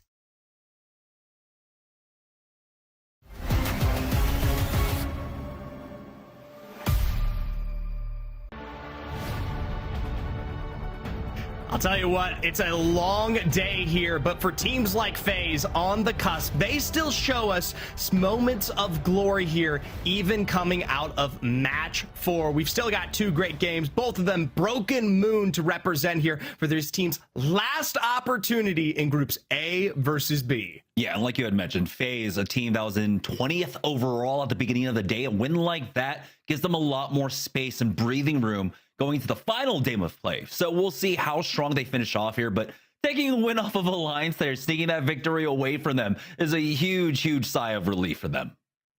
Yeah, and it was not one that was at least self-explanatory in the end. We thought Alliance had the advantage here. Yeah, I mean, one thing you could say, you know, small little mistakes here. HotKiss didn't need the red armor. If he had given that over to Unlucky Aura Effect, it could have given them a little bit more confidence. You were seeing how well on the 1v1s that both Unlucky and Effect were able to play off of. Synetic himself, though, finding this moment to crack Unlucky there, but he took so much more damage in return. Again, there, that extra 25 HP might have given Effect maybe that opportunity to try and push a little bit earlier on, but FaZe played this one extremely well. They knew that there was a lot more utility on the other side. You had to deal with the mother load, you had to deal with the EMP. You didn't want to be bunched up for that, and so they slowly picked apart Alliance, who had kind of let themselves contained inside this building instead of playing with a lot more space. FaZe, though, took this extremely well. You can see funneling them into those chokes, and they were able to take advantage of that. Yeah, I mean, Synetic there, that's the real highlight. I finally get to really see it pieced together. Insane on the Pathfinder. Completely thwarting every single chance for Alliance to really land him down there. And even though they got nags, it was his complete switch up from low to high, back down to low, that throws a thorn in what Alliance want to do here. But I'll tell you what, this is going to throw Thorn into even more teams. No more Fuse across the board. That's usually your scan pickup. That's usually some zone control that you no longer have available. Yeah, we still have the Pathfinder available along with the Catalyst, and we will see teams default to that, but now we are running out of a lot of these more aggressive legends that teams utilize extremely well in the mid game for their team fights to control their side of the zone. So with that gone, it still leaves, you know, pretty strong compositions, but again, when we get down to these final matches, match number 5, match number 6, where you're a little bit lacking in that aggression, we'll see how teams make up for it. But again, so many of our aggressive legends gone. Getting rid of that ballistic early on, getting now rid of the Fuse does leave a lot of teams to play a lot more conservative here. Yeah, we talk about some picks that start to bleed in here. Things like that Newcastle see just a little bit more of a highlight, even though the Catalyst is the reigning defending champ. If you don't, you want to use the Cat. The Watson, still an available play that we've seen teams continue to experiment with here when we talk about safety. But this is probably going to be, I would say, slower of a lobby. But Jamerson, you got to check that one out last time as well. We were down to roughly 8 to 7 to 6 squads well before we were talking about Zone 5 closing. Yeah, with the Eternal Gardens pull, I mean, it was pretty clear that it was going to pull over there, but we saw a lot of teams hunkering down very early on over towards Stasis Array instead, and that caused a lot of pile up on that western edge, surprisingly enough, leaving a lot of space available. We saw Alliance, I believe, I forget if it was Cat or Cybercats. I think it was Cybercats that you had mentioned. Just leaving a very vulnerable Cybercats in a very clear 3v3 up against the Lions there. So we'll see if teams want to play more on the edges here. But again, we know that when so much more is on the line now, right? There's only 8 more games left to play after the 2 today, and then the final 6 games on their final match day, that you need to scrap for every single point, even if it's just placement points. Well, I'll tell you what, Jamerson, this time around, cultivation is clear. I think if you're not within that kind of southern embers of this POI, especially off of this game, you don't get much of a further choice than that. The rest of the zone completely dwarfed by the mountains and the other chokes that make it unplayable. So in terms of a standard macro sense, these teams have it pretty clear cut and dry there, unless you might see them try to play out towards the west. Yeah, we're going to be expecting a lot of teams. If you look at like Na'Vi, Alliance, Legion, those teams that are currently on the edges right now on that south side, probably going to try and wrap towards the slow side of the zone there on the south. Cybercats already in an early engagement. This is, well, it can only be Alliance here. And again, we've seen teams try to man up and post up against it. Nephilim in gate number 2 were able to win out in that fight, but here Alliance are firmly in position and ready for this kind of push, and Cybercats will just go ahead and back away. No strangers to early game fightings, though. Runnin, who have largely been absent throughout our series so far, only sitting at 9 points here. A team like Runnin need to finish off the day strong here, especially with their position. They started off in 6th overall, and now they need to make up so much ground. This is also such a great zone for them to work with when we talk about the late game here, albeit they're really just working off of the Newcastle's defense. It's enough to dissuade Na'Vi. Now, when we talk about that future rotation, the Maggie's going to potentially have to do some work here, but if that zone transitions just a bit further out of that zip line, they've got at least quite a bit of a game plan that should bump them up on the leaderboard, because currently 17th with 9 points is well and beyond the expectation for this roster that currently resides nearly in our top 5. Again, with the point sponge that has been Alliance in every single lobby that they're in, it does leave that middle of the pack fairly open, right? Second place is Go Next with 37 points. So that's a 28-point swing, which can be made up in 2 games by Runnin, but in this particular position, I don't know if they'll have the same opportunities to find kill points in the early and mid game. They also have to contend with another team right next to them, which is going to be Na'Vi, who, knowing Na'Vi, are going to want to get aggressive onto Runnin if they are able to identify they have a clear fight. For Onyx, a squad that did perform pretty well in this particular group, A versus B, with a first place finish on day number 1 for them, and then 17th. It's a little mixed bag for them, but they're sitting in a pretty decent spot right now. Onyx, they can find themselves pretty high up on the leaderboard here. Maybe they can finish off second. They're at 5th place with 35 points, so only 2 points separating them and Go Next right now. Meanwhile, Gaming Gladiators, they'll be saying GG to this fight. There's no chance they can play off of the height sustained by Go Next there. And so while they'll make their way back through Stasis Array and continue to transition, it is something that leaves you a little bit more sad, given the fact that that could have been their access into that further quarantine zone here. Now they're going to have to delay all the way down through Terraformer, where some of these later transitions might come back to bite them, albeit eastern side of this future zone, a lot more options when we talk about transitioning through that choke, especially given that you come from height. If you make it in time, but so many teams are lazing about. Na'Vi finally make that push onto Runnin. They've got the man advantage, and that's going to be Runnin going down. This is... we isolated this one out early on. Runnin have to, stay on top of things. Otherwise, Na'Vi will take an opportunity to clear out their side of the zone, and that's what they did. Here's Mouse, though, coming in for a very, very delayed rotation into this one. Na'Vi will be full on the resets, but will Forbidden be able to find a straggler here? It looks like Na'Vi will be able to hold up. Yeah. Remnants of that wall make this difficult. EMPs, though, will still lead towards the initial access. Yarka behind the box will stop this for now, but Lufka on the other side picks heads where they can be found. Yako and Slab, at least walking away here. It's a confirmed KP. There's that wall we were talking about, but just as you peek the other side, it's not enough damage. This is just too rough of a spot to contain yourself in there. I'm surprised, though. Yarka, I felt like it was clear as day. Mouse were really moving in there. I think they weren't expecting a team to come in that early on, that quickly through that choke. So the timing from Mouse was incredibly strong there overall. But you have to imagine, against Runnin, Na'Vi ended up using a lot of utility, a lot of their ultimates were gone. Nades were utilized there as well, while Mouse had full complement of nades, every bit of utility to throw at that fight. So unfortunately, Na'Vi, they did end up getting separated just a bit. You saw one player just off basically alone in that hallway, and Mouse were able to pounce on that. So great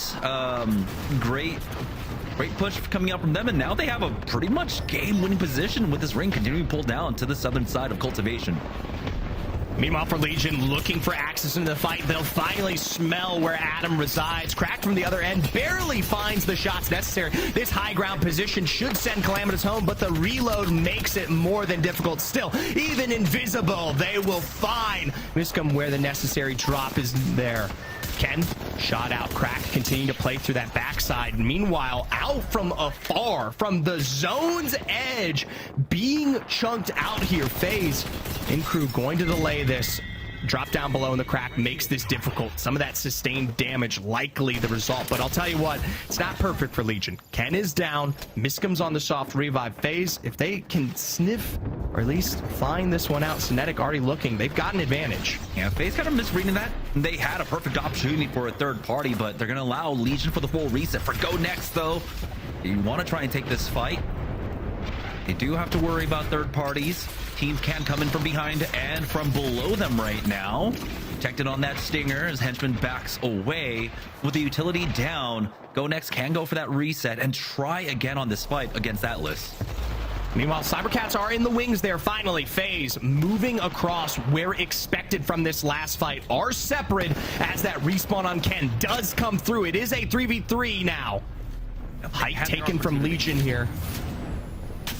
It is just an even 3v3 now. FaZe missed out on the opportunity for that, and now they've even lost the roof. You can see they'll go for the airburst nades, but they end up hitting the top of the cave and not falling, and Synetic is the one to go down here. Legion with the man advantage. Minor walls here, passives with the catalyst on the other side, make for a potential chance of reset. All it takes, those one rotate from down below. That stairwell not covered at all here. Yeah, that's, you have to say that was a huge fumble for FaZe, and that happened about a minute ago, allowing Legion to go for the full reset. It was unfortunate that they kind of got lost in the fog of war there, not knowing how the trades worked out. They had a huge advantage for the third party, but instead Legion are able to full reset off that initial fight that they took, and then turned it on to FaZe. For Gaming Gladiators, though, they're pushing up against Alliance. This doesn't get better. Already down one here. Funk on the other side, dropping that stinger bolt to do the lion's share of damage the stairwell provides here. Now for the quick escape as Team War has heard the action. This is that third party follow through that we have been expecting. Light down below, able to get a bit of a battery as Cybercats also come through here. A Devo across will send two members of Gaming Gladiators home, but they have to be careful. Cybercats finish up that last one. War is healthy. They don't have to push this any further. They've already got what they came here for. They start backing away, try to get a better lay of the land up against Cybercats here in the confusion. Remember, this is the fourth party coming out from, I don't even know which side. Who was the fourth team involved in this fight? Was it War? Was it Cybercats? Regardless, it's come down to a 3v3. Oz is pushing forward to try and take that roof. Nades forcing Arctic back, and somehow he dodges all of them. Really, really good movement there, but no zip available. A quick track makes this hard, but barely finds it in the last second. That could have been that kind of crack. You have to be super careful around here. For Cybercats, they pull back to the building, though. That's big utility, no longer available, and technically, both teams are in zone here. No one is forced to make that move hastily. It's Go Next trying to get aggressive onto Atlas. Two players are inside the zone right now, and Go Next are just trying to keep this northern side clear. We know how hard that rotation down is, but here comes Cybercats on top of War. They've already gotten the man advantage, and they're chasing for more, Zephyr. Yeah, really nice with the initial crack there. Sure, nowhere to go. Tries to play behind the boxes, but the Devo just ramps up too hard for any player to handle here. Cybercats now set upon with 3 and won't be finding the remaining member of War. Instead, setting themselves up for that full confirmed KP on Frix here. Arctic left to stand alone, this solo Pathfinder. Yeah, we're at 13 squads left, so if he's forced to rat this one out, he's got a long way to go. And a lot of open field to cover on that rotation. Cybercats now moving forward. You can see that zone pulling all the way down to Forbidden, which is why we saw the early move out from Na'Vi, the early move out from Ronin, and other squads still trying to play the slow side of the South overall. On the eastern end, it was a lot of fighting to get there. On the western edge, you can see with Nephilim, Legion Gaming, UAIM, we're all trying to slow play that one a little bit longer before they moved on in. UAIM have made their way in here, but for Go Next, this never-ending fight with Atlas, they've already gotten one more knock, and they will find one more onto Trix. Atlas now getting finished off. This will make Go Next rotation in from that northern side a little bit easier, but it's still a difficult one. With BPR holding that north side, Stay Healthy, Shalala, all there looking to gatekeep. Meanwhile, UM trying to make this transition towards this hardy position in zone. Shot in the back by Legion Gaming there. No advantage taking by Mouse. This would be the best opportunity, but they, on their return, also at least reaping far more than they could handle. Forces out that wall for the time being and gives UAM a home I don't think they thought they were going to hold on to for much longer here. The nice thing is that they have that home, right? So with the addition of that Watson that they put into their composition, they'll be able to hold on to it extremely well. Go Next, looking to make their move on forward, but we were talking about the importance of winning that fight out in the north because it was still going to be a difficult rotation. Catwall down, kind of tagged, Henchman burning down, and they are just going straight into everyone's crosshairs. Everybody's picking a piece of the pie while they get their chance for dessert here. Henchman now sustaining with just a bit of a cell or two. We'll be able to rat this one out. Those full wipes coming through. Meanwhile, for Cybercats, they're taking their time on zone. Babaji does not have much room to work with. This is perfect height advantage. You just need a couple of nades, a couple of shots. And while, yes, there's damage from afar there, Zovin is fresh for the picking. Elonzi going straight on in. I love seeing so much Pathfinder gameplay here. Just the aggression with the hooks now. Henchman still alive, as we'll see how much further they can make it. Top 10 squads at the very least, so another placement point going their way. But for how long? You can see that we still have, what, 4 teams piled up on top of each other there over at Cultivation. He finds the trenches to try and get in deeper, but he's got 3 teams rotating him behind him. Cybercats just off to the east, as we have small fight breaking out, it looks like, between UAIM and Forbidden for Godspot here in this zone. Something to note is with this position in these next zones, that fence line surrounding this enclosure, very playable by many of these teams, and especially if you start to get a stack on these buildings here, the exterior can maybe come out to be what you want to play with. Just depends on the transition of all these teams out from the north here. For UAIM being so centralized, they'll have an opportunity to try and stop Forbidden, stop Mouse from encroaching on their space while Cybercats pressures in from behind. For Dragon now, as they make their way on in, we'll have to deal with BPR ahead of them. Onyx still holding position as well, not too far off. Shalala, though, have a lot of coverage to work with, but they don't have to take the fight quite yet, but instead the fight's right ahead of them. Mad Maggie ball out, and it connects. Is it a strike? It'll be a quick Stinger Bolt destroyed on the other side, and as they try to breach through the wall, makes this a bit more chaotic than they were expecting. Nades down, and Onyx from the other side are looking for quick cleanups here. Shalala down, shots from all the way. Kizarone and crew, they don't want to go that now, knowing they don't have coverage to work with. Sliding down lower and lower, we'll find both BPR members eliminated here. They've got but just a crafter to work with as their point of safety, and I'll tell you what, Kizarone unable to find it. It's from the other end here. Stay Healthy, a duo, and shots from afar render their position moot. We'll see if EQ can survive somehow with this little pipeline.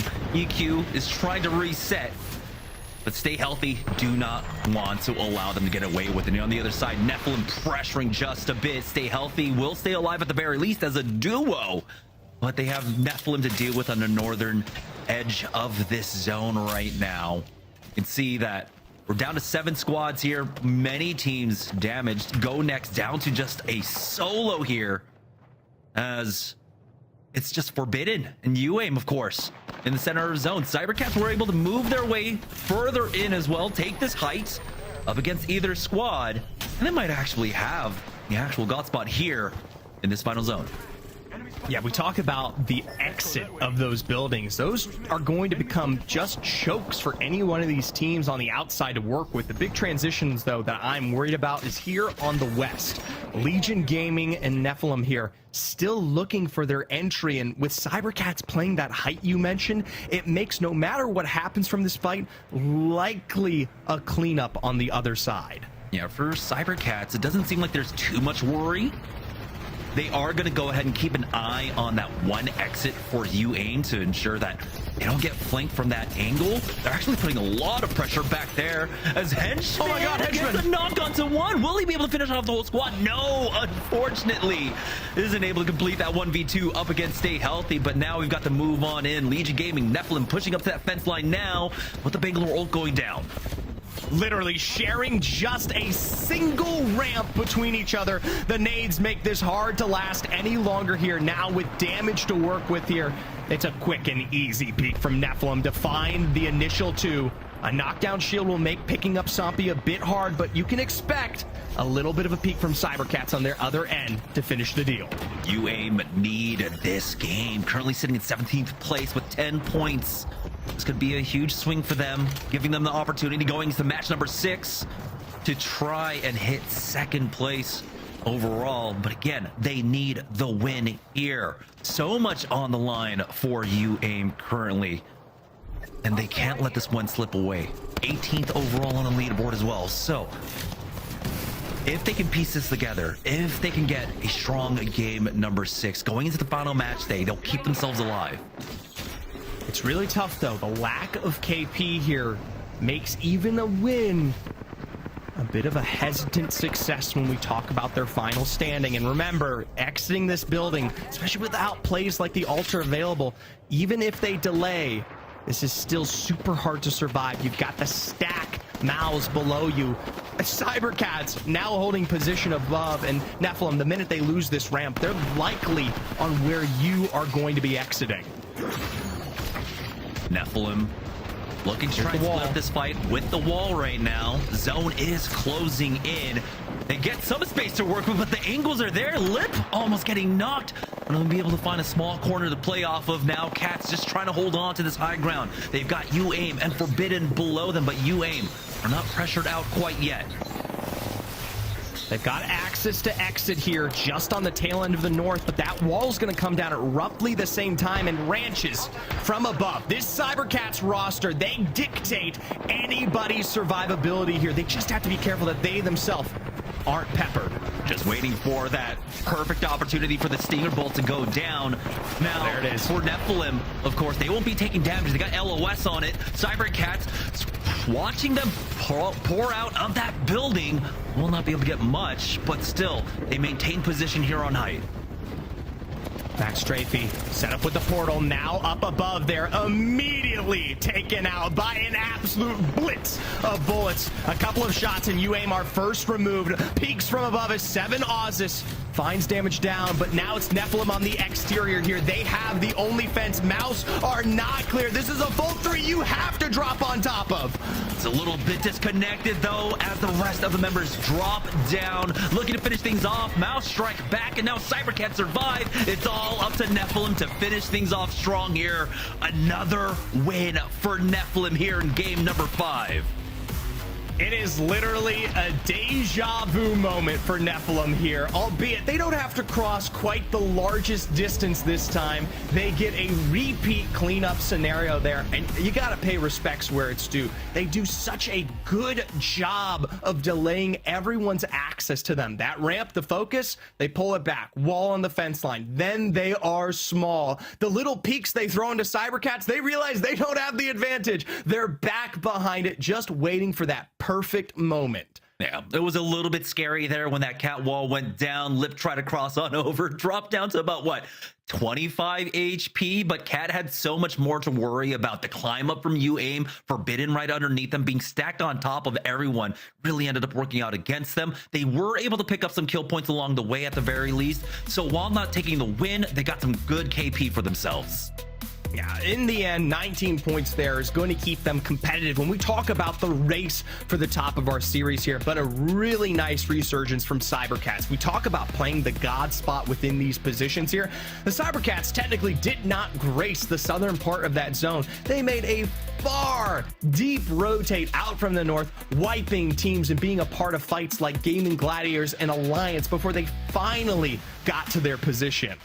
Yeah, we got to see also kind of break down what happened there on the southern side. So much action took place in the early game that it left a lot more rotates available for the teams to get to that slow side of the zone on that southern portion of cultivation. And that kind of ended up working out against the teams that took such early position on there. You, Aim, Forbidden, everyone else, because that allowed so many free teams to go in, take different positions there like Cybercats and company. But yeah, for Nephilim, having to wait out all of the teams to the northern side, bide their time to get on in, ultimately works out for them. Now they're sitting at second place overall, and for a team like Nephilim, if they could just finish second, it would be great. But now they're within reaching distance of Alliance in first place.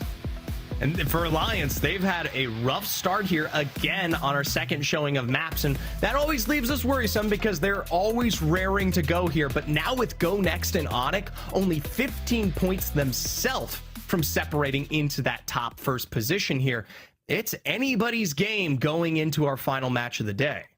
Yeah, and one last note though, I mean, for Alliance, these were going to be the setup of maps that were probably going to be the most difficult, right? When it comes to Storm Point, we know how good that they are at transitioning and converting those points, right? And then it becomes Broken Moon and E-District. How well can we do here? How many extra points can we pick? For them to still be sitting on top of the leaderboard with E-District and with Broken Moon, it's still a great sign for them. We'll see though if they can finish things off strong. We have one more match to go. Match number 6. On the other side of this break, we'll be right back.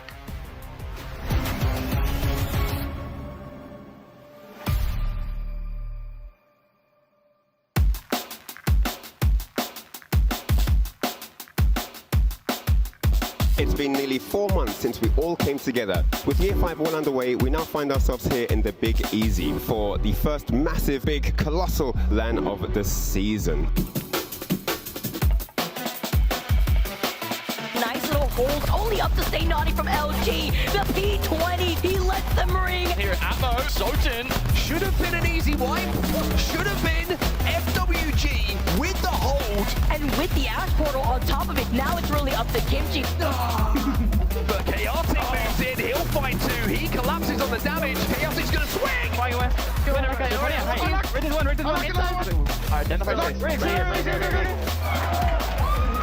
From Timmy, as NRG look for money, it's 150 with the Kraber. Twisted Mind, deleted, Imperial Howl. DKG answer back, but Bappin drops down again. His Eva is monstrous. Often not by giving all the attention to is very hard. And now Kurev does exactly that. He's swinging with the charge up rampage. Whichever one wins will get 3 rejects. The G7 hit fire shots.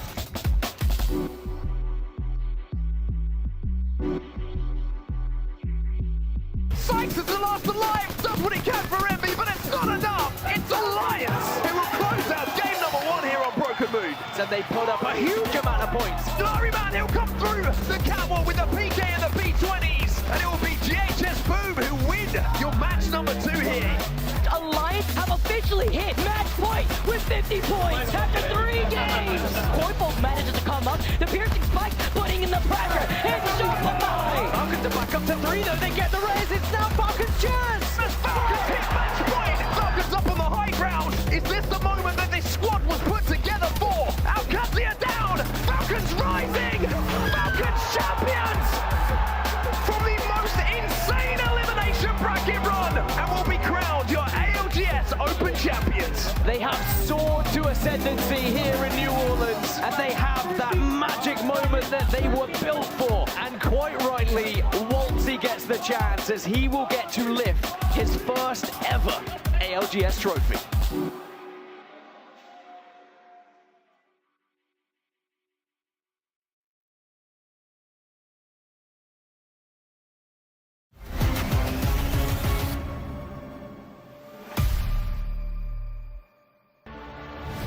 The last opportunity for so many of these teams here. The last chance for both our groups A and B to meet up here in the EMEA region. We're about to break on through to our 6th and final game of the day. Yeah, and it has been marked by so much aggression. We were wondering, Zephyr, if things would slow down now with so many Assault Legends getting banned out, losing out on the Fuse, the Ballistic, the Ash, and now the Bangalore in match number 5. We're only left with one Assault Legend remaining, but no more bans left, and that's Mad Maggie. We'll see how that at least spells out the success for some of these teams here. With the Bang gone, I mean, I think they'll be able to cook up something a little different here, but I'll tell you what, we weren't cooking up anything different when it came to these final circles. Nephilim delivering a, like I said, deja vu moment, a blink and you'll miss it, a quick cleanup to cement game 5, and now put them in a position where they potentially can win the day of here. Yeah, and that would be huge if they get that 25-point swing with the possibility of getting the bonus points here if they can piece together a 3rd win on Broken Moon. But starting off 22nd overall for Nephilim, even securing 2nd place will make things so much more comfortable for them in their final match day. There we go, as you see it there. Assault Legends, we're not quite at the point where we got to start resetting the board here, but Mad Maggie, the only available option if you notably are going to be trying to take advantage of those Assault passes. I think for most of these teams, especially with picks like that, my apologies, Pathfinder still up on the board here, and some of the transitions with the Control Legends like Catalyst, we see a pretty distinct setup. Yeah, we've got Path available, Catalyst available like you had mentioned, so definitely expecting to see them. We are starting to see an upswing in teams going for the Sparrow in favor of the Crypto instead. It allow you to be a bit more active in that recon setting instead of just playing basically 2v3 with a 3rd player, basically just watching over the fights for your team. But right now we see that you need all 3 players in these fights. It's coming down to so many 1v1s in our early and mid-game fights that, yeah, you need every last ounce of firepower. Joining on board once again with our current 2nd place in the lobby, Team Nephilim. And that's kind of crazy to say because they've won 2 matches and they're only in 2nd place behind Team Alliance. Hey, KP. We talk about the aggression of these teams. Alliance has been no slouch on their particular wins, which is something to really discuss given that they've been leaving our lobbies early, notably in that last match, which has allowed teams like Nephilim the opportunity to catch up here. As we pull back to the map, though, this one going to be a bit of a doozy, especially with that elevation of Underpass v Production Yard, really creating some divisive strategies when we talk about macro positioning. Yeah, some of the highest difference in height between those 2 spots here. We'll see if a team like BPR want to take early positions, but they will be contested for it. A lot of the teams that are trying to play slow side of zones, teams like FaZe Clan, Legion Gaming, are all going to barrel towards that spot. So BPR need to have this position on a lockdown, and I don't know if they have the composition for it because they're playing Pathfinder, Mad Maggie, and Mirage. So not quite the comp you want when you're trying to hold a huge portion of land. For Ronin, they're not trying to hold just about anything but the throats of their enemies here. Aggressive tempo setup. Meanwhile, for Atlas, they themselves trying to make for rotates out of the dry, will send themselves down 1 member. Kyler in return with a Devo from behind. That one's ramped up and raring to go. BPR actually doing a phenomenal job in cross to defend this. This is really helpful, but the 3rd party is already on top of them right now. Nick's going down as Legion Gaming show up for this, and this is what we were talking about. The rotates were going to come early on for teams to try and take position. Luckily for them, be able to get out with someone else's port and get the res. Legion Gaming are thrown for a little bit of a loop here. Well, I mean, they've gotten themselves a place to call home, at least for now, but the reset is available for BPR. Meanwhile, for Shalala, we talk about this choke being held early. It's already now a broken crack. K-Swing puts you to the other side. That sniper down low. A couple of information will be spared with the Sparrow, but for Shalala, they send them back running towards quarantine zone, but they have to respect these other angles here. A quick shot from afar sends them to play for recovery. Portal out from Tyler. They're going to look for positions ahead. Yeah, BPR with that reset, forced out of that early building, move on over here to the eastern edge, looking for a third party. Won't find as much, but for this composition, for the zone pulling their way, well, the best defense is a really strong offense, so they need to continue to stay aggressive here, clear out a lot of safe side for themselves, and they'll be able to pick up a drop, but you can see that there's still pressure mounting here as Shalala are looking for angles, so BPR are going to be forced back to this building for the time being. That's a really rough building to talk about for the later extent of this game. So many teams working out of quarantine zone. If you're not super careful, right now they don't have a partner on that other side of the zone. When another team comes in and starts holding that northern building, it gets so much harder. So I'd like to see them potentially transition to somewhere else within this zone. I think they do have the opportunity. The only problem is those shots make it very hard. It's likely something you're going to have to work with the zip line.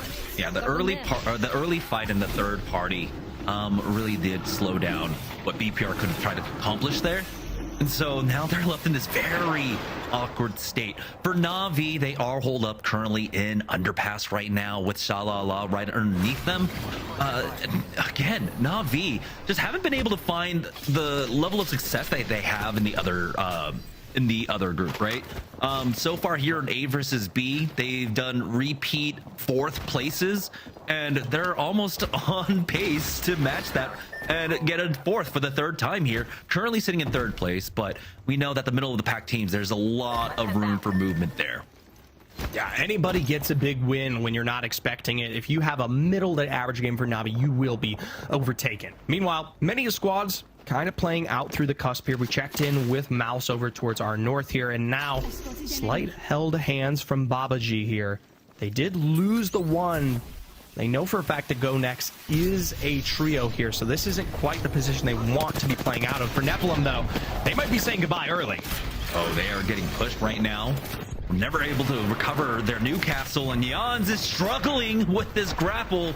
Won't be able to back away. Lip stays alive for the time being. Onyx, though, have him cornered for the time, but it looks like it's just a moment of respite that he gets before the push out, and Lip will get finished off. So there's still an opportunity for Nephilim to stay alive here, but after that second win, it's a little unfortunate to go down this early on. We'll see if they can recover. Thankfully, that choke explicitly ahead is clear, and the Dry Gulch does give them the opportunity for a full reset if they want to try to sustain some revives out from the north here. But at least for now, they'll be taking their time, all but the same. Game and Gladiators, they're lying in wait, and this makes it as easy. The ball is insult to injury there. No reason to throw it out, but in the end, sends War out, and Nephilim caught as a solo. Yeah, it was very unfortunate. You were talking about them being able to go up to Dry Gulch to try to get the full reset, but Atlas moved out at the same time, so the timing just was not there. Already down to 16 squads. Shalala trying to bring it down to 15. It's Chaotic does take a lot of damage, but the Riot Drill is keeping them contained on the inside right now.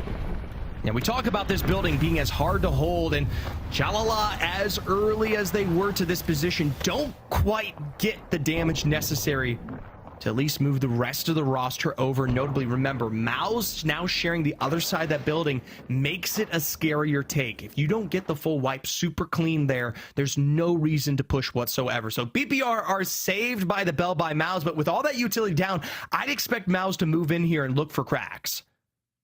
It does seem like they've got an angle on them at the very least.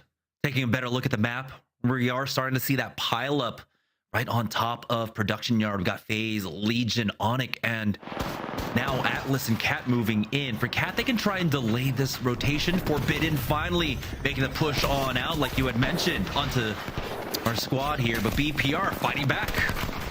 bamboozled by the Mirage. They waste a couple bullets here, and from Maus, it all begins to fall apart. Lufka, the last one left alive there. A wall may give them the opportunity to reset. Remember, no one nearby here, and in the other end, BPR also forced to set themselves up for revives. Nyx, though, now looking a big wide off angle here. Mastiff in hand, needs just one more quick tap, and instead, it's a long shot from Stay Healthy across the map. Wow, great composure coming out from BPR there. Able to reset and strike back at Mouse. Almost down to 15 squads here, and I think it will be soon as Aku tries his best to get out. But he's running straight into Game & Gladiators on the other side of this rock. Little ring around the rosy, though, as he actually goes the right way and avoids that. But he's running into another squad. It's going to be Atlas. Remember, they had already taken out one rat. They might be able to find another one. Well, I guess another mouse. You got to worry about some of those Sparrow passives lurking on the wall there. That's information that will give yourself away. For Babaji, they are able to get their third back into the action as now they defend against Go Next, all the same to where they once were here. It's a great position, and I love the heady they're playing. And remember, the longer they take with this, the more likely a team like Cybercats is going to come either potentially help you or, say, Alliance out from the southeast. Yeah, Go Next. They see the Watson and they don't want any of this. They're like, yeah, let's go ahead and get out. So Babaji are successful in forcing them back and maintaining this choke for themselves. And I imagine with this Watson, they'll be able to continue to play this spot. And no team really gonna want to try and push in against that Watson full setup there, just playing straight into a choke. So the next team that might get that very warm welcome could be Cybercats, who are angling their way to the south side. They do have a few teams playing the northern chokes that they have to deal with. Here on the south side, though, Go Next we'll find another bit of friction as Alliance now slow moving their way in from the south side. Long-range Devos there from Unlucky. Doesn't give them much yet, but they continue to slowly pincer this team. A portal set up on the other side. Makes for the building they want to control. Hockey's above, kind of climbing. Doesn't quite see this one out. Gets the cracks on the drop down here. Unlucky with the follow-through as the zone will now start providing the ticking damage necessary. Atnam found out, and it's a 1v1 scenario. But I'll tell you what, Unlucky is as healthy as anyone would expect here. Ooh, Henchman was able to heal up just in time for this fight, but you can see everyone's just burning it down right now. Unlucky's gonna have to hit a medkit soon here for that full heal. We'll see if he can wait out the rest of Go Next, but now you can see Henchman will just go ahead and back away from this one. So largely an Alliance win, but they're not out of it quite yet. No, Cybercats up here towards the north are always waiting for some of these transitions. Gonna point out that Hockey's was completely wiped by the ring damage here, so this is just a duo for Alliance, and Cybercats, they do finally spot this one out here. Oh yeah, they're just gonna full send it on to them, and unfortunately Alliance will go down. This is a huge opportunity, Zephyr. Remember, Alliance were not in the lead by that much. They were only leading by about 6 or 7 points. And so this is a huge opportunity for our second place and our third place squads to catch up. Unfortunately, Nephilim did go down, so it's up to Go Next here to catch up to them. Who is currently just setting themselves up for revive out towards the east. There will be able to pull them back together as a full 3. Notably, Mouse alongside them got their resets as well. Everybody going to have to compete for that same choke. Babaji and then subsequently BPR as well. You're gonna need some utility to make it happen here. For Go Next, their first target might be Mouse. There's a lot of pressure here with Forbidden, or excuse me, Mouse ahead of them, but also Babaji. Remember, they were holed up with that Watson, so there's an opportunity for them to come in for the third party. They're straight into the thick of things with 0-0 getting knocked, along with Lufka. Mouse getting wiped so quickly. We'll give Forbidden the opportunity to try and have, oh my gosh, easier go at pushing BPR inside that choke, but not if something like that happens. just tries to ego out the Stinger Bolt, and as a result is excessively punished here by Babaji. They will face at least one knockdown in return, but you can't be taking damage like that when you have rotation options available here. Portals allow them to get the recovery back in his zone. BPR, though, is waiting. Nyx able to make for the escape outside as Aku slams through the other exit there, and Maus just is obliterated by a eager and waiting BPR. For BPR, they're in a strong position to hold out Babaji. They know that they're stuck to this one angle. The threat, though, of Atlas coming in from the north side. Here's Runnin, though, taking a fight against Cybercats on the southeast side. Reynak extremely low, and it's Nasky once again with a 30-30 to find the knock. Really solid here from above. Has to be super careful. Getting shot out from the height. Turns around, sends Stay Healthy back to the reset here. Gonna give this the time for Nasky to find MG Clutch, as a bit of a spray and pray analysis gives them their own opportunity. That Sky Nade, though, sends them flying back for the choke, and Nasky now down means your healer, your quick reset, is no longer available. Stay out there trying to find an angle on this, but it looks like Ronin are in a safe corner. They back off from that fight in time to try and work out this next rotation. They don't have to commit to this side, but either option is very difficult for them. It looks like they will have a second go at Cybercats. They want to clear this one out, and this might be the best option for them. Stay healthy in a really strong spot. Can't keep them. Hoodie taking a lot of damage, and it's Mexico with a 30-30 of his own to find the knock. That's a 1-for-1 exchange, and we're back to going for the resets. I feel like after getting knocked double by Stay Healthy here, we look for an alternative. I know you're wanting the big KP to set yourself up in your final match. You kind of need it. You're 17th place, but it has not been a position of success here. Now Ronin, with the delay of this action, are forced to play out of the east straight into this at least sight line by Stay Healthy. You can already see them being pressured. Yeah, they committed themselves to that eastern edge by going for that second try onto Cybercats right now, but Cybercats move a little bit early on, giving Ronin some space to work with. Stay healthy, don't have the easiest angles on them, and so they will be able to go in. For FaZe Clan, though, they've got Gaming Gladiators on the other side of this fight right now, not really keeping an eye on them because of the wall going down, and FaZe will creep forward, but they've got Cat in their way, and FaZe Clan on the verge of getting sandwiched. Kinetic already down. They trade for one that's cracked falling, but Nags is taking so much attention, so much damage. Just doesn't quite see where Calamitous is. It's up to Zane to keep the dream alive here. Thankfully represented on the other side with Gaming Gladiators providing damage across here. Keeps them healthy. Meanwhile, Stay Healthy getting pressured upon by Ronin. They're finally looking to take away these heights and forced to expend the castle wall back up towards Masuko to keep this one going for long. That's going to allow space to be taken by Ronin here when what should have been good punishment. See Zane still alive. They're on the low. Mexico hasn't spotted him out quite yet. BPR and Atlas have fallen. And surprisingly, we thought Babaji might get stuck in their tunnel, but BPR falling allows a lot of space now for Babaji to play on that northeastern side. For Ronin, they're still contending in this fight up against Cybercats, but finally they'll be able to finish them off. Stay healthy. Try and find an angle here to see what they're working with, but Ronin are tucked away safely in this corner here on the south side. Height taken, though, in return here.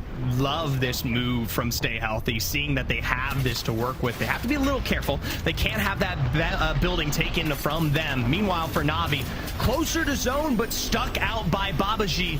Yako now down low. Positions revealed here. Make this hard, but Slab gonna see if they can try to set up for that return off angle. This still isn't a position in zone, and now being pressured out from afar by that Mad Maggie. They will find this corner to work with, while GG are just trying their best to find an angle here.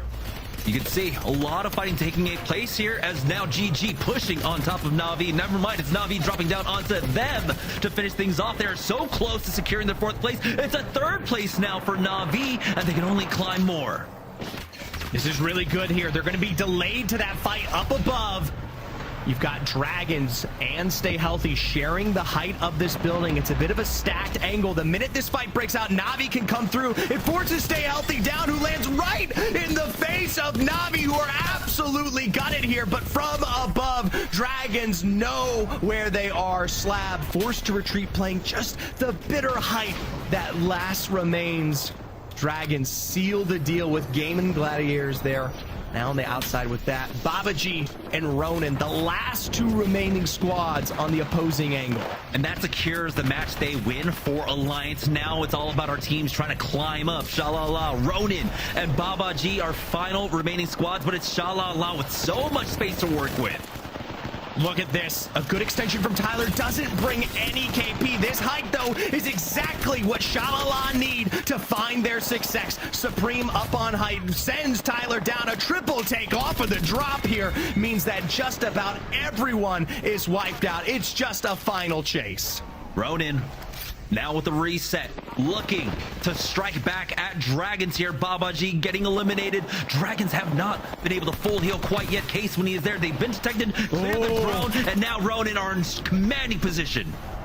Clutch and Hoodie, though, not much healthier themselves. Tyler, though, running away will be the first knock, swinging from afar, and Ronin, off of the reset, find their big game win in our last match of the day. Do it just in time. Propel them up to second place with 27 points. We were wondering where Ronin had been all day long. They've been running into awkward fights left and right, but finally, they're able to slow play their way into the final zone and keep themselves with a lifeline heading into their final match day. I thought they were done. In the height that they were unable to find almost that entire game, forced out of the East to work against Cybercats and then Stay Healthy from above, they were constantly peppered. Glitter, what is your analysis there?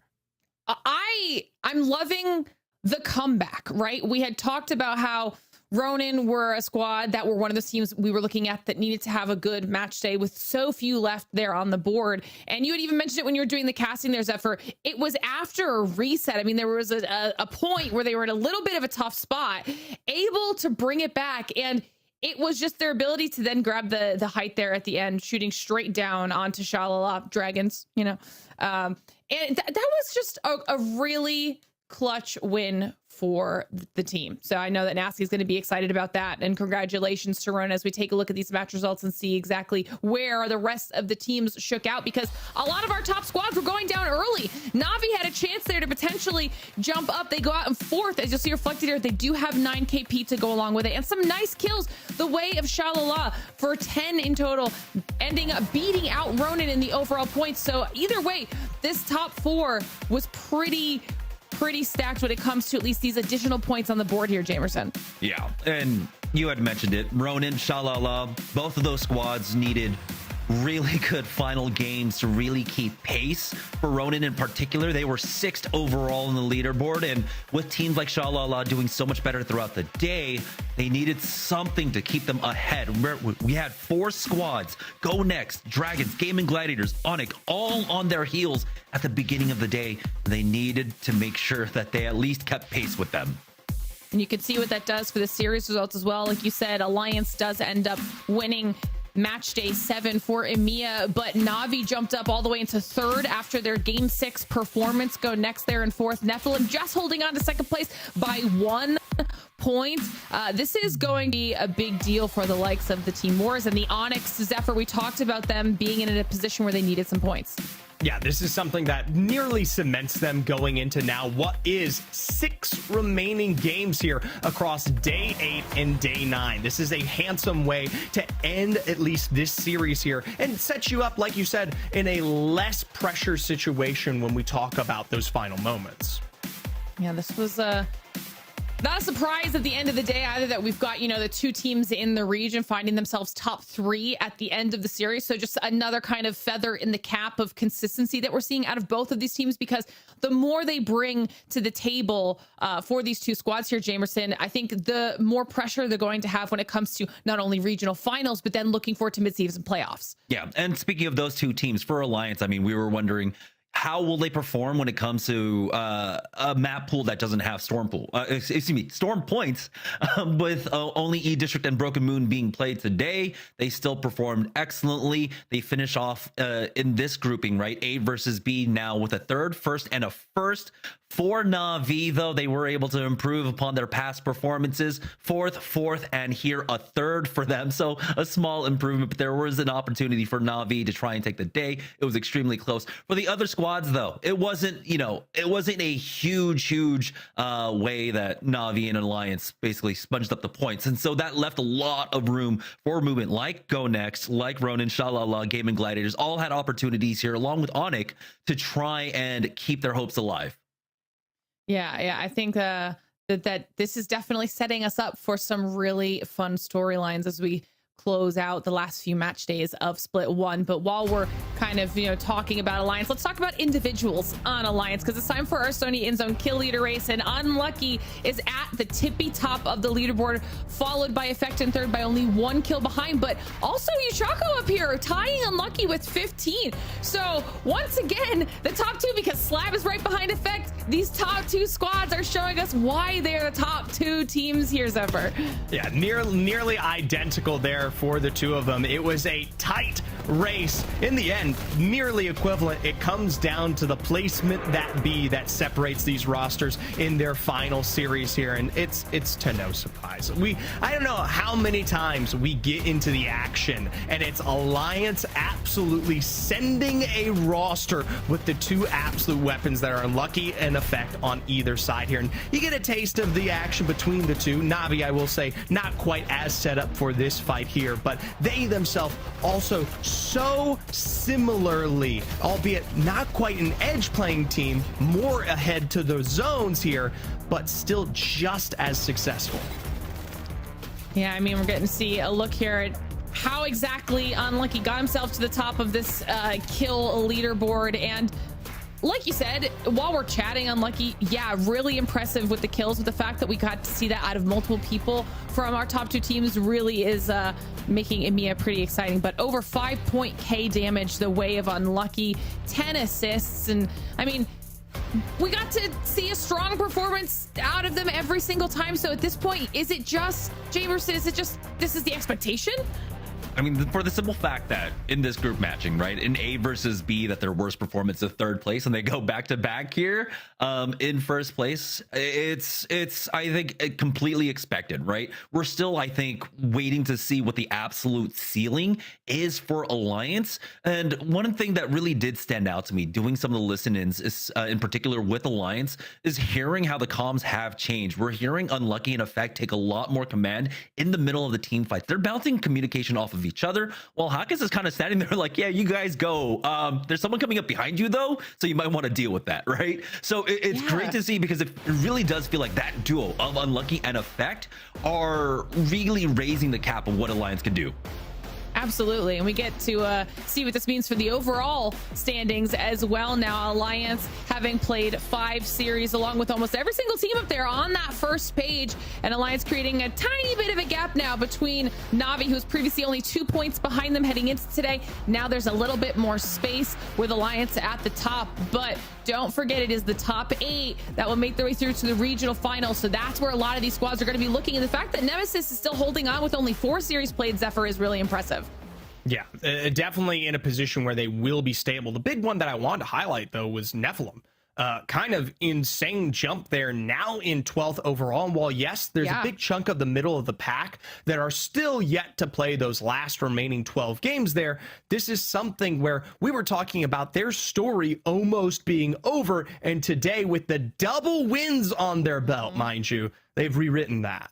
Yeah, that's a really good shout. And that's what we talked about at the beginning of the day, just how any single solid match day can completely change your chances and where you are when it comes to these overall standings. So they still have one more opportunity to get some points on the board, and who knows, might be able to break into that bubble if we see another performance like what we saw out of them here today. But we've been hyping up Alliance, talking about Alliance. We might as well talk directly to Alliance, because we have Unlucky standing by yet again to come chat with us. Hey guys. So welcome back. What's up? Unlucky. Yeah, right. No, just back here again for the 50th time this split alone. So, what's the vibe right now on the squad?